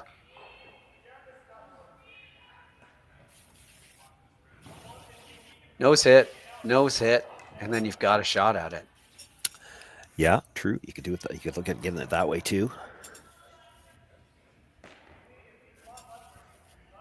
I think the key to this, I guess you have to nose it if you can roll a hair inside. Maybe it's not that. But then, does Kerri ever just play the freeze on this? Well, one?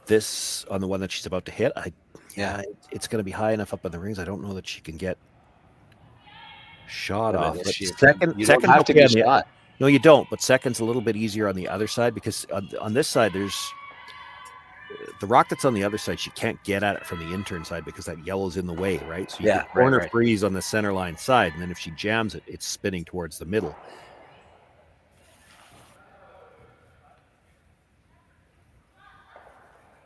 Give her a chance to try to group it.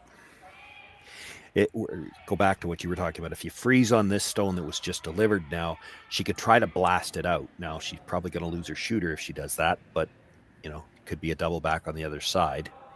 Well, yeah, if you froze on the center line side. Well, if you freeze, you have to nose it. Yeah, I still think. And then that could leave you a double back. If you're maybe. This isn't bad either. There's again. If she was ever freezing, I don't think that's the one she was freezing. I think it was the other side, because it's the yellow one kind of acts as a corner guard over there too. But this is the shot, which she's left her shot to try to group those rocks. Yep. Even nose hit, honestly. Even a nose hit isn't the worst thing in the world here. Yeah, I know what you're thinking. The other side of that, though, is if it's on across the house double for the last one for 2, do you play that when there's a risk that, if you don't catch the second stone at all, it's a steal, right? You'd like to, if they're close together, she's playing it for sure. Yeah. If it's a lot of separation, she might have to just be sure she's. So these rocks are pretty much dead even right now. Maybe the yellow rock might be just a hair behind. I think there's. So if she noses it, I'm not sure that there's a double anyway.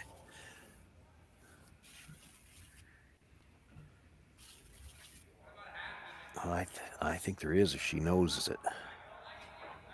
A thick double. And the nice thing about the thick double, we saw it a couple of ends ago when she had to make a choice, double or to hit and roll. She played the double, hit it a little thick, rolled across the top. Well, that's not going to be there. She's never going to be able to hit this thick enough to roll across the top. So that gives you, you could go for it a little harder when you can't roll out over the top. Right.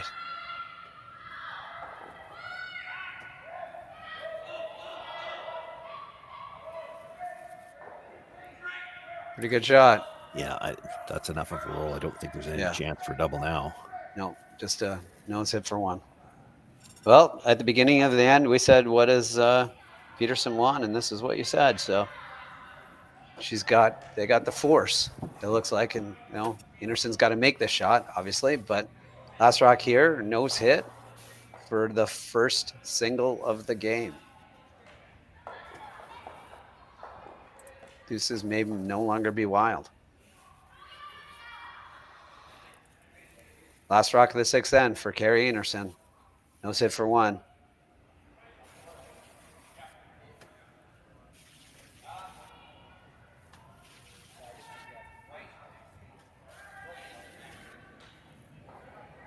Sliding a little tight and poking things out a bit, but I think the weight is going to be fine. And it's Kerri Einarson with 1 point in the sixth end to take a 5-4 lead going into seven. We will have that seventh end right after these messages.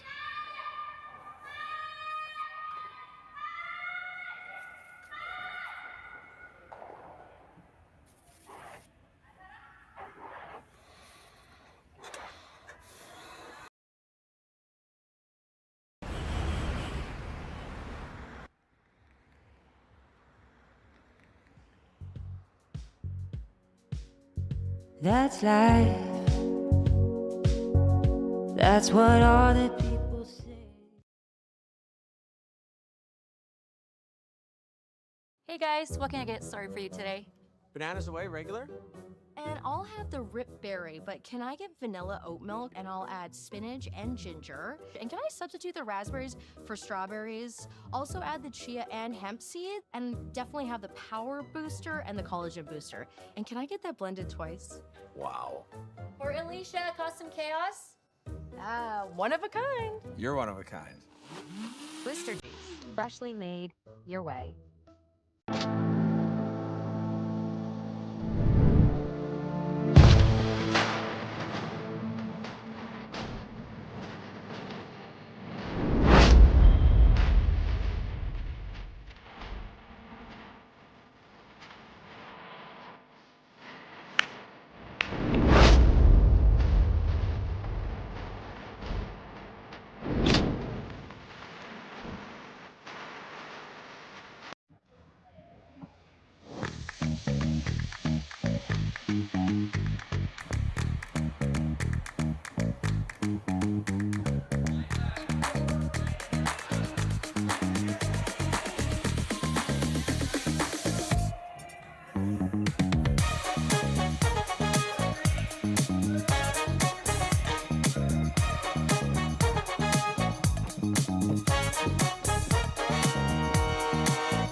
Welcome back to the semifinal of the Saville Shootout between Kerri Einarson and Tabitha Peterson. The seventh end here, Einarson has a 5-4 lead. Peterson has the hammer. My name is Matt Hames, and I'm joined here by Sean Joyce. Sean, what do you think so far? It's been a good game. It's interesting to watch the strategy develop. We've talked about that a few times. Kerri Einarson, last end, just did not want to see a blank end very bad. She got out of the situation where she had to worry about a steal early, took her chances to try to score two with splitting the house. Never got anything really set up, but she, as I mentioned earlier, she was content to score one if she had to in the sixth. She wanted to make sure she kept the lead.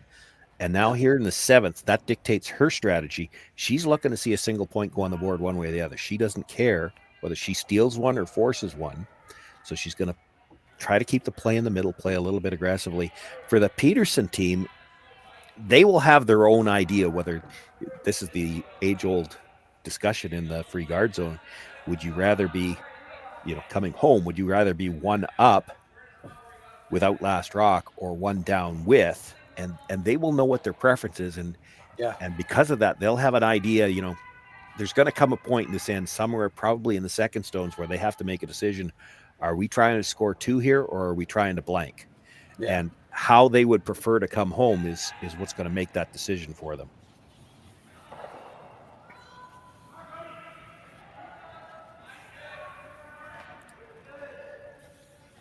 Well, that's not going to make the blank easier.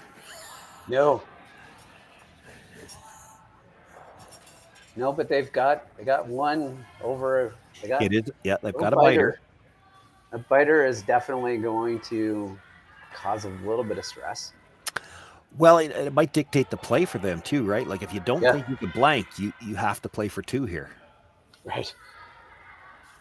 This is the 5th stone of the end. After this one, I would expect her to make a play on the guard anyway, but you know, if she's sure she's playing for 2, and this is a little deep, you may see them play aggressive, play the draw.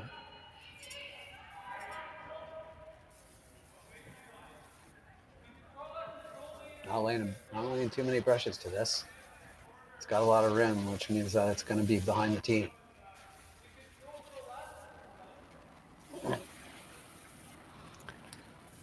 Do you freeze to it? I'm peeling the guard all day long. I mean, the blanket's kind of back in play because of where those rocks are at the back.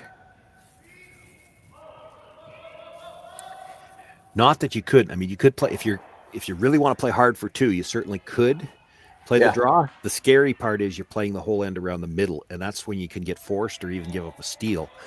I like the idea of the risk-free deuce or the blank. And ignoring a center guard is a little dangerous. Yeah, it certainly doesn't bring risk-free out of the no.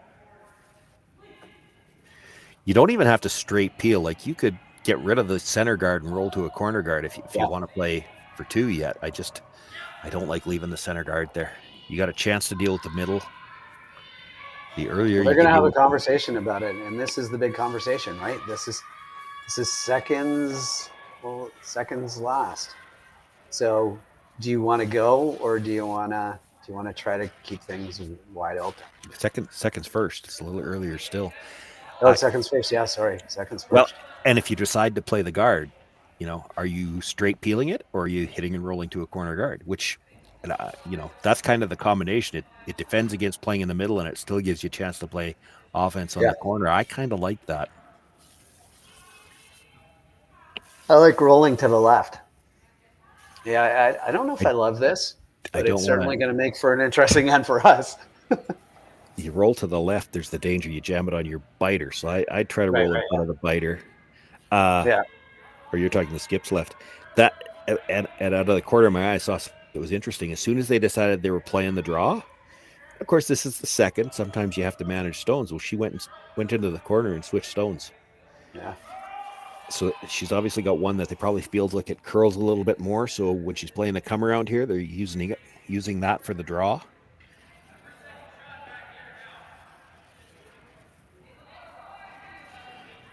It's gotten to the point with these top teams where that is such a skill to identify. It used to be if you had one stone that was a little different, you got rid of it. Now they try to manage those because you'll use one for a hit, one for a draw. This is definitely heavy.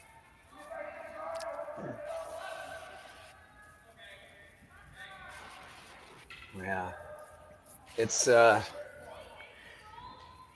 not a great shot, but it's not the worst result in the world. There's just going to be lots of red in the rings now. Where blank is probably off the table unless they can make a runner and get rid of a bunch on this one.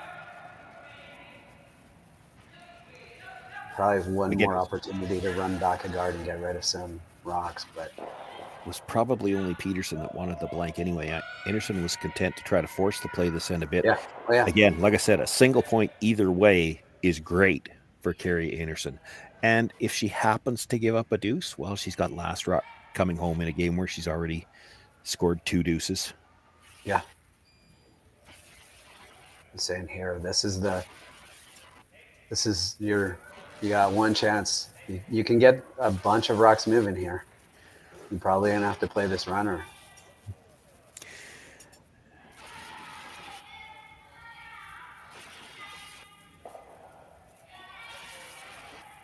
Or you could play a hack weight.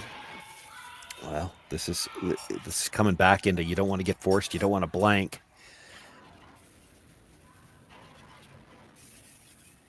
You make this hit, even if you don't catch the back one, you got to keep your shooter somewhere in the 8-foot. At some point in time, there gets to be too many reds there, and Kerri Einarson stops ignoring them all, and then you get a chance to make an aggressive shot of your own.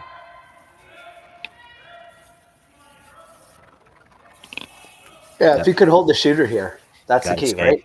Yeah, ideally for shot rock, but anywhere out on the wings is good. You might jam that. You might lose your biter. Yeah, you've definitely lost your biter here. And lost the shooter. Yeah.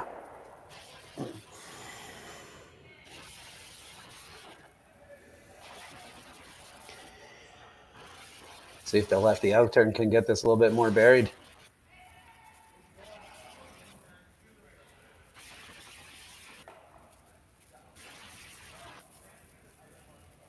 Well, the shape at the back may force the Peterson team to change their approach now too. They might have to draw now. Yeah, I think so. I think that there's just no chance at any kind of blank. It's hard to and it's hard to think you're ever bringing the biter back into count now. The stone in the middle, you know, there's a chance because it's kind of sitting on top of a yellow one, but yep, it might come back.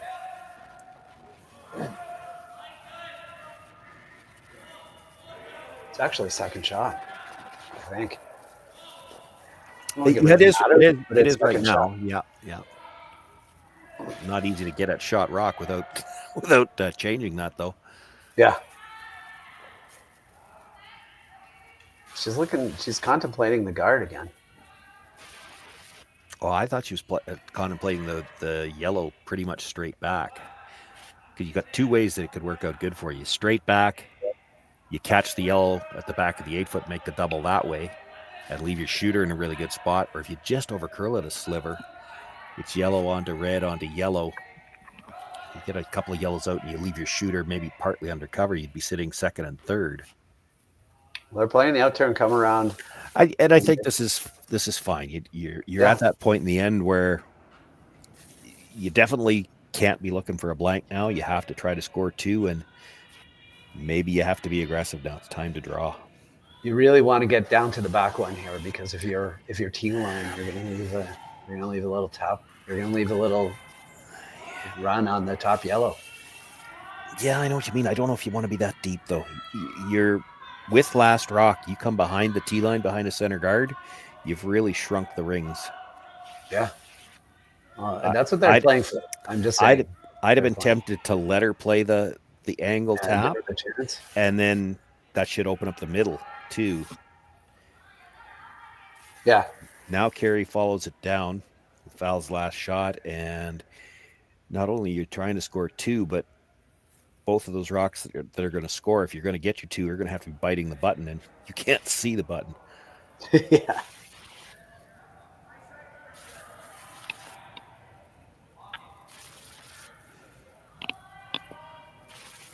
This is a big shot.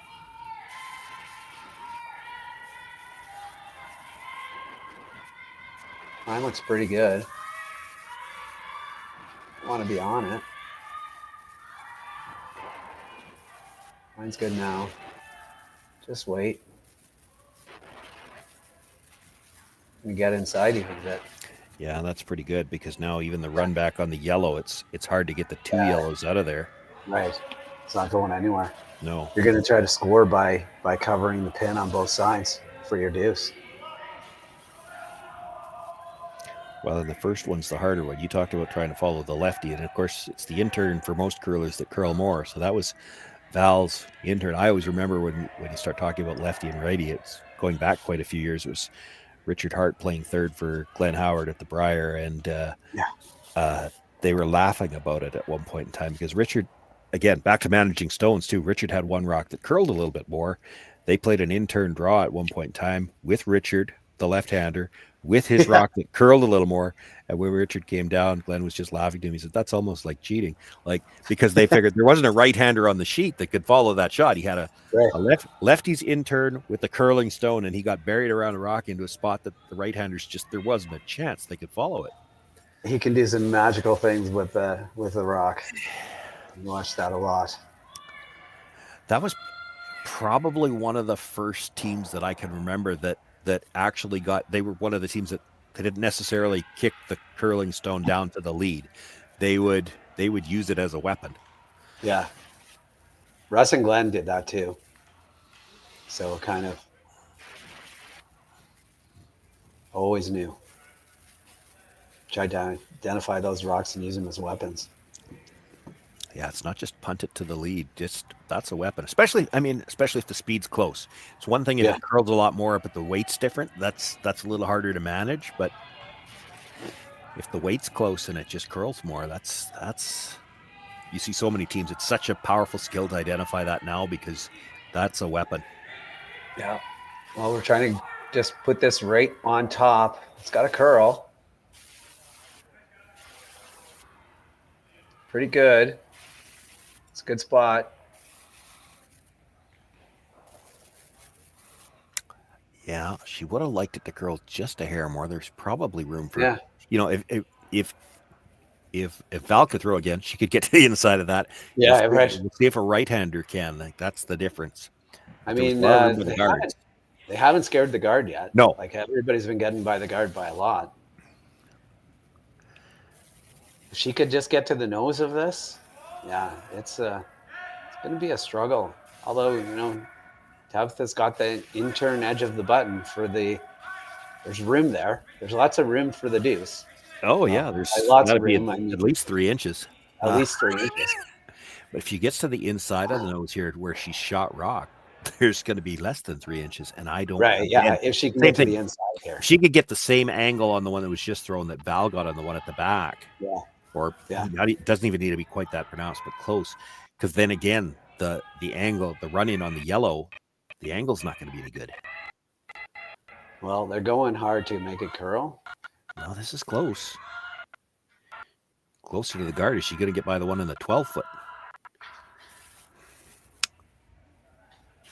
It's a good shot. That is a Real good shot. I think she's got shot rock too. Even if she's not shot rock, that might take away the possibility of the couple of inches that you had on the intern draw. Maybe not. Well, and the yellow tap back at the 12-foot is still dangerous, even if it's really, really super dangerous now. Like you can't play it, and it's dangerous to leave it too. Like I don't think it does it. I mean, I guess it does matter. His shot. Ew. Don't you have to play the intern right now? I don't think you can. Like you play the intern here, you make it perfect. Kerri plays the little run back, and you might not be able to score at all. But it matters who's shot. If you think you're shot, then you guard it. Well, guard what though? That's the problem. Guard the run back, right? And then leave her that out turn again. And she's got the same shot. But if it bounces out a tiny bit, you might get something good out of it. Jerry's too worried about being this smart ass about the letter S. I need him to get my telestrator. If you could put it just a little higher than that, I think you want to get it around the guard, around the long guard, around that stone at the top of the 12-foot. Take away the same shot and take away the run back all at the same time. So put it full 8-foot. Right. All you need is a sliver behind that yellow one. Yeah. That's all predicated though on red being shot. If yellow is shot, that doesn't do you any good because now you might not have a shot with your last one either. So basically you're talking about I need to know who shot. Yeah, I know who shot, but assume if red is shot, then the best shot is come around that high guard. I think buried behind that high guard and just past the other one to take away the tap. To take away both shots, the tap, yellow and onto the. Nice try, Rory, but I think you're going to have to zoom in closer. That's really close. That's really close. It looks like red to me, but it's. I've gone back and forth already a couple of times, and I've said this before this weekend, and others. To be honest, I always find there's a bit of an optical illusion when you've got a yellow rock on a yellow ring or a red rock on a red ring. I find it distorts your view a little bit. They're going to call timeout, but coach can't walk out there and tell you who's shot. So, So if yellow's shot, though, if yellow is shot, then what do you play? Then don't you have to play the intern? Well, I still think you throw the intern draw. There's a chance you're not scoring. If yellow's shot, I think you have to move something out of the front to make sure you have a shot with your last one. So you blast the double peel. I don't know if you want it coming back. Like right now, if just the long guard was out of the way, You could pick out the one that was just thrown. You could also chisel your own red one, which you could maybe play anyway. Like you chisel the red, it's going to spin up a little bit off the other yellow. Yeah, just throw it. I was thinking about that. I was thinking about just kind of, you throw it with like it doesn't, I guess you got to throw it with a bit of weight. But yeah, you don't have to whip it because you don't need to move it very far, depending on, again, it's because if it's not shot, it's really close. Play the straight double off the red onto the back yellow, and that back. Yeah, just play it like that. Just try to hit a quarter, an eighth. They're gonna play the draw, and there's just so many things I don't like about this draw. In fact, the yellow onto red, wherever your draw is gonna end up, like you could leave this where they could double the reds. You could be facing 3 on your last one with no way in. Unless you're even. If you're even with that top yellow. Maybe. Well, then she runs the yellow straight back into the pocket that you're going to form. Yeah, right. And the red ones both fly. That's not good either. Yeah, that's not good either. A little bit higher than the yellow one, and maybe something to play in off. If it's higher than the yellow one, it's not shot rock. Right. I think based on this shot, they don't think they're shot. I think they're trying to put this. I think they're trying to get shot rock. That's what I think they're trying to play.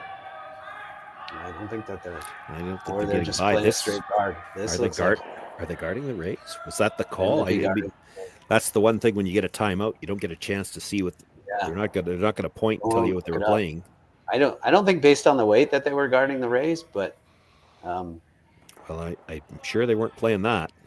No, pretty much.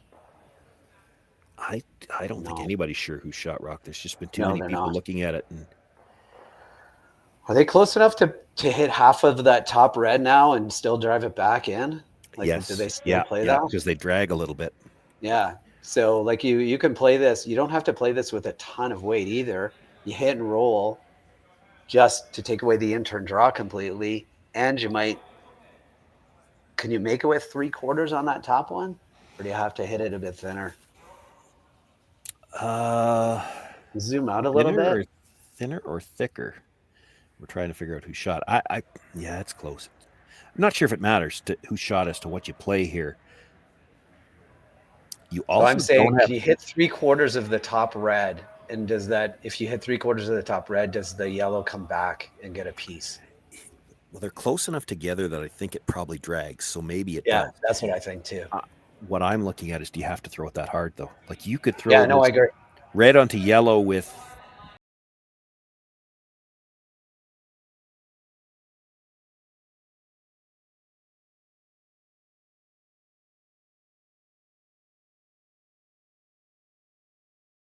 Well, because your shooter is going to roll over anyway a bit, right? I think that kind of weight. I think you're going to get close to the nose.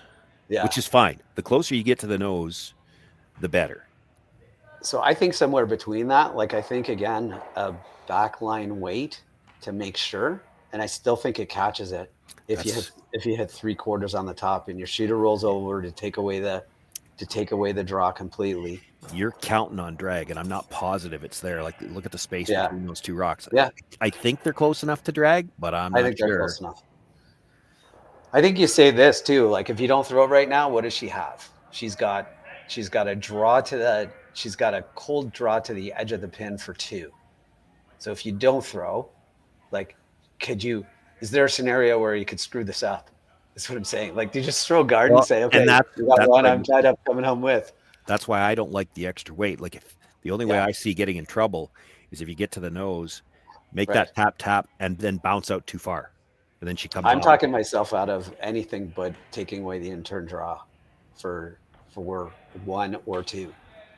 Like if you take away the in-turn draw, then you went into this end saying if Kerri gets 1, like 1 point either way, she's good. 1 point either way, she's good. So if you throw a guard right now, it's 1 point either way. Where do you guard though? You just guard the in-turn draw. You just put it where the in-turn draw would have to be out somewhere in the middle of the 8-foot. Like how do you get the guard out there? Like you can't just put a guard from the center line on this ice. That doesn't guard the draw. No, I know. You take edge of the 4-foot, throw the out turn, and it ends up just being like almost, as long as you take away as long as you don't leave a hole, you put it basically where Val's right foot is, like covering that line, right? Yeah, I think with this weight, I don't like this weight. I don't like this weight at all. But let's see what happens. I love it. I don't think you want to tap too far. If it comes up short on the double tap, like I don't think she's throwing real hard with that much ice. No, I think she's playing like a backline hackish kind of thing. You think that much? Maybe. Yeah. Looks like she's coming out with some weight. Yeah.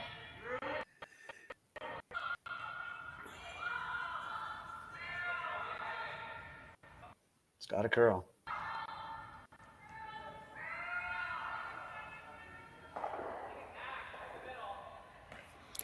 Got the wiggle, but that's what I was worried about. It bounced out. That works out well for you.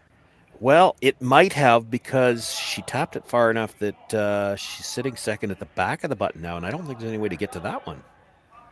You can make the double and the two at the top. Yeah, in front of the tee line, but your shooter's I don't think it goes through. Yeah. And you risk actually the top yellow risks hitting any of your red. Like that's hard to get it past. You're going to come off the side one first. Yeah, right. You're going to be into it, so it'll come straight over the top. It's your shooter that's going to count anyway. Yeah, but it's only for one. Yeah, it's only for one. I don't think there's any chance you could squeeze it through. I mean, you could. Boy, it might even be too risky to try, because if you hit, so just get by the one that's touching the center line, hit the one on the edge of the button as thin as you can. Come to the back end of that and hope it comes back. But the problem is, because you're hitting the one on the center line second, if it does come back, it might miss the one at the back. Yeah. I think this is a shot for one. With that ice, I think she's trying for more, though. Like, she's planning to throw weight. You cannot hit the one on the center line first, because like you said, you hit the one on the center line first, it's going into the red. All right, last rock here in the seventh end. It's this going to be moving. A little out. Yeah, it's moving out off the release. Yeah. Boy, they carved it. Yeah. That was what I was worried about. That was the danger. It spilled the other way off the second stone, and it's a steal of two. Steal of two here in the seventh end.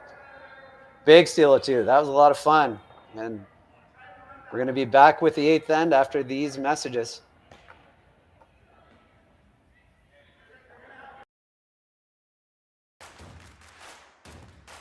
Imagine being able to stream every curling game from every sheet from any event, be it your Wednesday league game, bonspiel, or corporate event. Curling Stadium offers an all-inclusive streaming solution featuring high-quality cameras, ease of use, great reliability, and minimal installation. Offering your sponsors customizable ad space on your streamed curling games, and being able to sell video packages to your corporate events for increased revenue. With Curling Stadium, you can stream to any device, be it your mobile phone, tablet, or computer. Push the feed to your desired platform, be it Facebook, YouTube, or any other social media. Curling Stadium is simply the way forward. Where it's commonplace in other sports to televise every game, we want to do the same. Curling is a global sport, and it's time it gets the coverage it needs. Make your curling club the next Curling Stadium. The rock faces around Lake Tahoe are legendary. But this fall, new ones will emerge in the Tahoe If the Basin. truck's a little farther back, and more. then she could come off the back of the second one, and then it comes more straight back, and then there's a shot. But it just wasn't. Stars on Earth unite for 6 days of incredible curling, celebrity appearances, and après curl parties you won't want to miss. Needed. Get your tickets at theGrandSlamOfCurling.com. Let's rock. Oh, we're going to see a lot of pros. Still, I carry through. All right, welcome back to the eighth end of the semifinal of the Saville Shootout. Maybe we're not going to see anything. Between Kerri Einarson and Tabitha Peterson. Big steal of two there in the seventh end. We spent a lot of time in the break discussing whether that shot was, whether Peterson could grab a deuce out of that, or whether or not it was only a shot for one. And I guess we'll never really know, but they played it as tight as they possibly could and came pretty close. Now they got to grab a three to force an extra. So Matt Hames here with Sean Joyce. Sean, lots of conversations about that last end. It was a really fun end and lots of execution until the very end.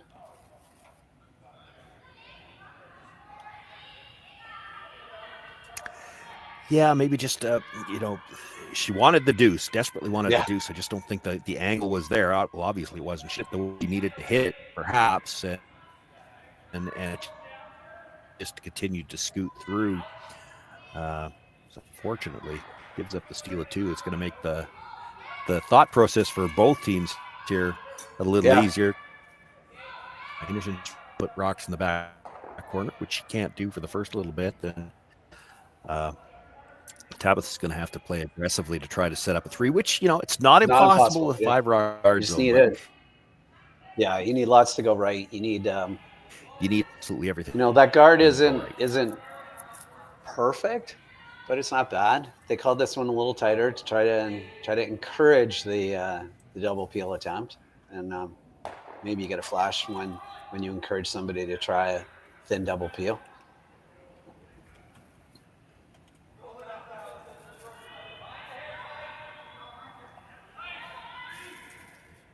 Never really sure where to go with this rock. Einarson's deciding to just try to choke off the higher guard here. Come around, be wide open, top 8 foot.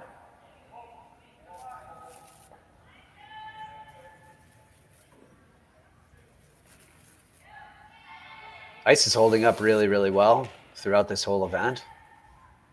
Really great ice makers. Lots of curling going on too this weekend. Lots of the Oakville Stew Cells is happening. So if you want to see any of those scores, just go to curlingzone.com and check out the scores.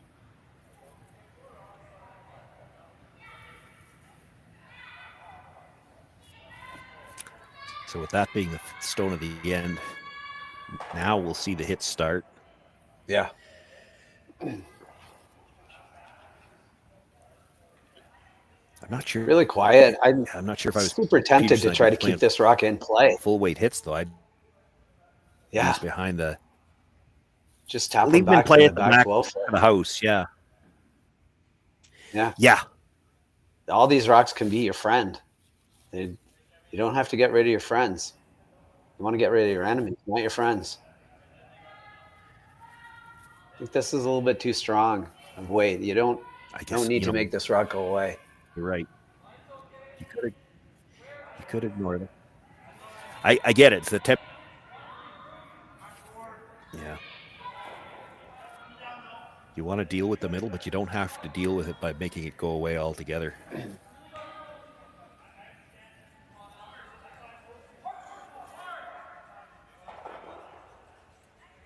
Yeah.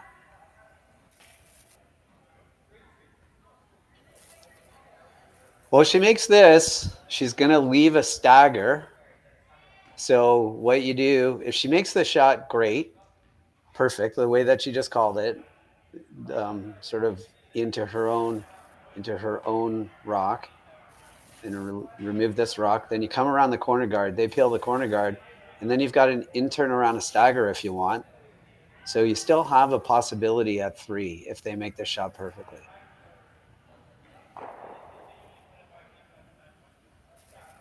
Still have that chance. Come around this corner guard, right where she tapped it. They peel the corner guard, and then you can come around this out. You can come around this out-turn stagger to the back 12 foot.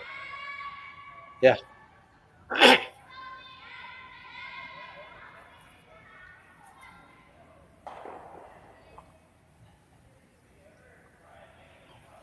Let's make this, sink this. She probably peels the guard. If you can make it perfectly, she probably peels the guard. Yeah, I would think so. And then you can come around the other guard if you want.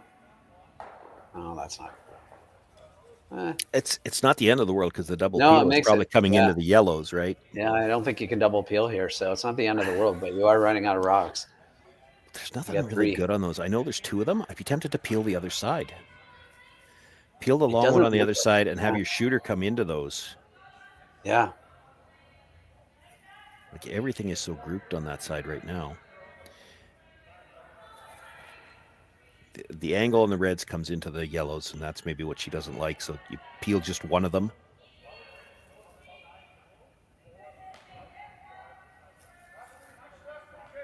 I would rather peel the top one than the closer one, actually. Probably. I don't think you can easier. come around the closer one. Well, I think you can, but I think the issue is you come off the closer one, you're probably disturbing your own rocks in the middle, and you'd hate to do something for her, like push one of your own rocks behind the tee line. Right. This way, it's just a straight peel. You roll the shooter all the way across and out of play. Yeah.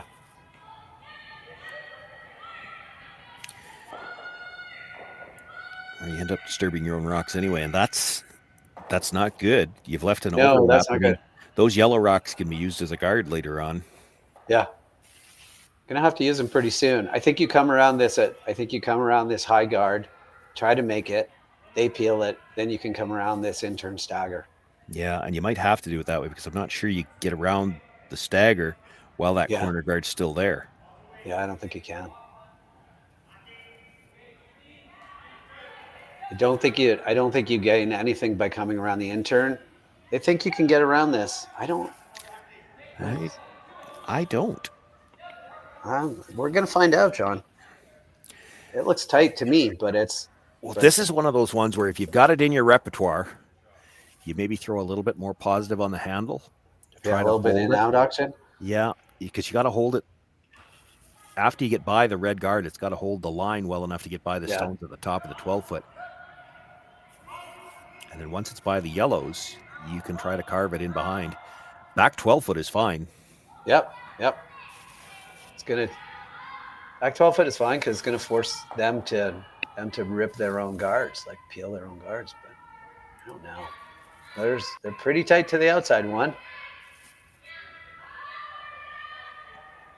Oh, that is some good sweeping right there. Yeah, got there. Can you pick it? Well, do you have to? Yellow onto yellow. How do you miss the red? Yeah. Just hit that. Yeah, you're right. Pretty hard to miss the red. It's a heck of a shot. It needed to be deeper. Proved us wrong. Yeah, needed to be deeper. Proved us wrong. Though got through the port. Really just got to make contact with his top yellow and the red's gone, right? Maybe it's just everything is going to go. And then all your next three have to count.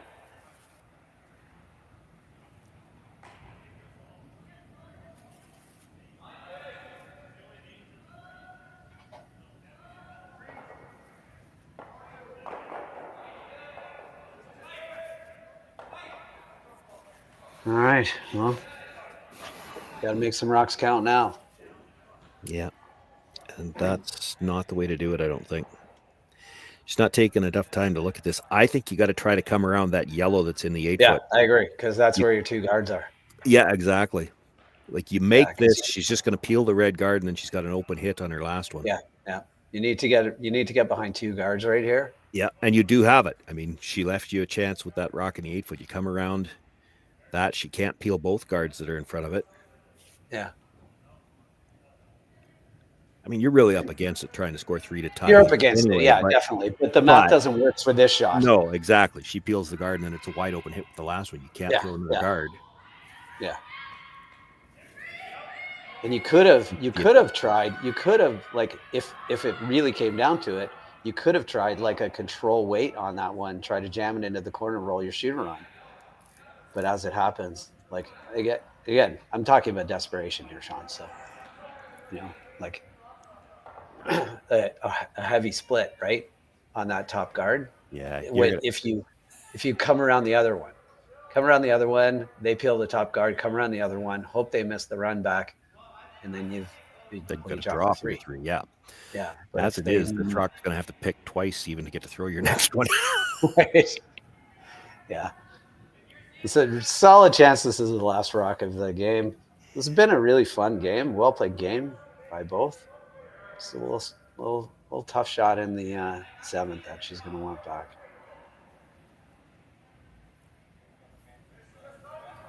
Kerri Einarson here, just peel weight, try to make this rock go away, move on to the finals.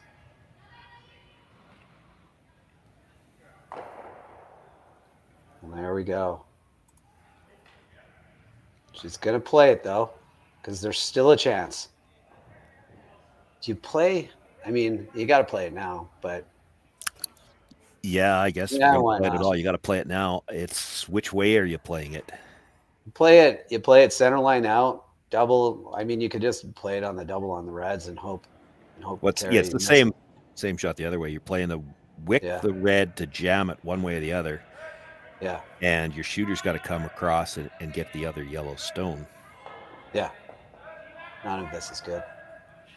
What I was thinking is, and what you were agreeing is, if on that previous one you play the come around the corner guard, this shot is still always there. It's not going anywhere. Yeah, true. I don't think you'd ever been in a spot where you'd ever had to play this, though. You make the come around to the back 8. Yeah. You just bury one, and they peel the red, or they peel the yellow, and then you put another one in there. They peel that out, and then maybe you play this for your... I think they would have peeled the red. You make the come around, they peel the red, you come around the guard, and they're going to play the short run back on their own, right? I agree. That's the way. I'm trying to write out a scenario where you might have played this. That's game. Pretty tough shot. Really fun game, Sean, in this Saville Shootout semifinals between Kerri Einarson and Tabitha Peterson. Really fun game. Einarson wins and heads off to the final. So, any last thoughts? They're going through on a roll. They're 6-0, and they must have some fresh players because they've been rotating through. So, it'll be an exciting final. We're going to find out in just a few minutes who they're going to be playing against. Yeah, so stay tuned to Curling Zone to see what time the final is and who's in the final, and we'll see you there for the final game. Thanks, Sean. Thanks, everybody, for watching, and we'll talk to you soon.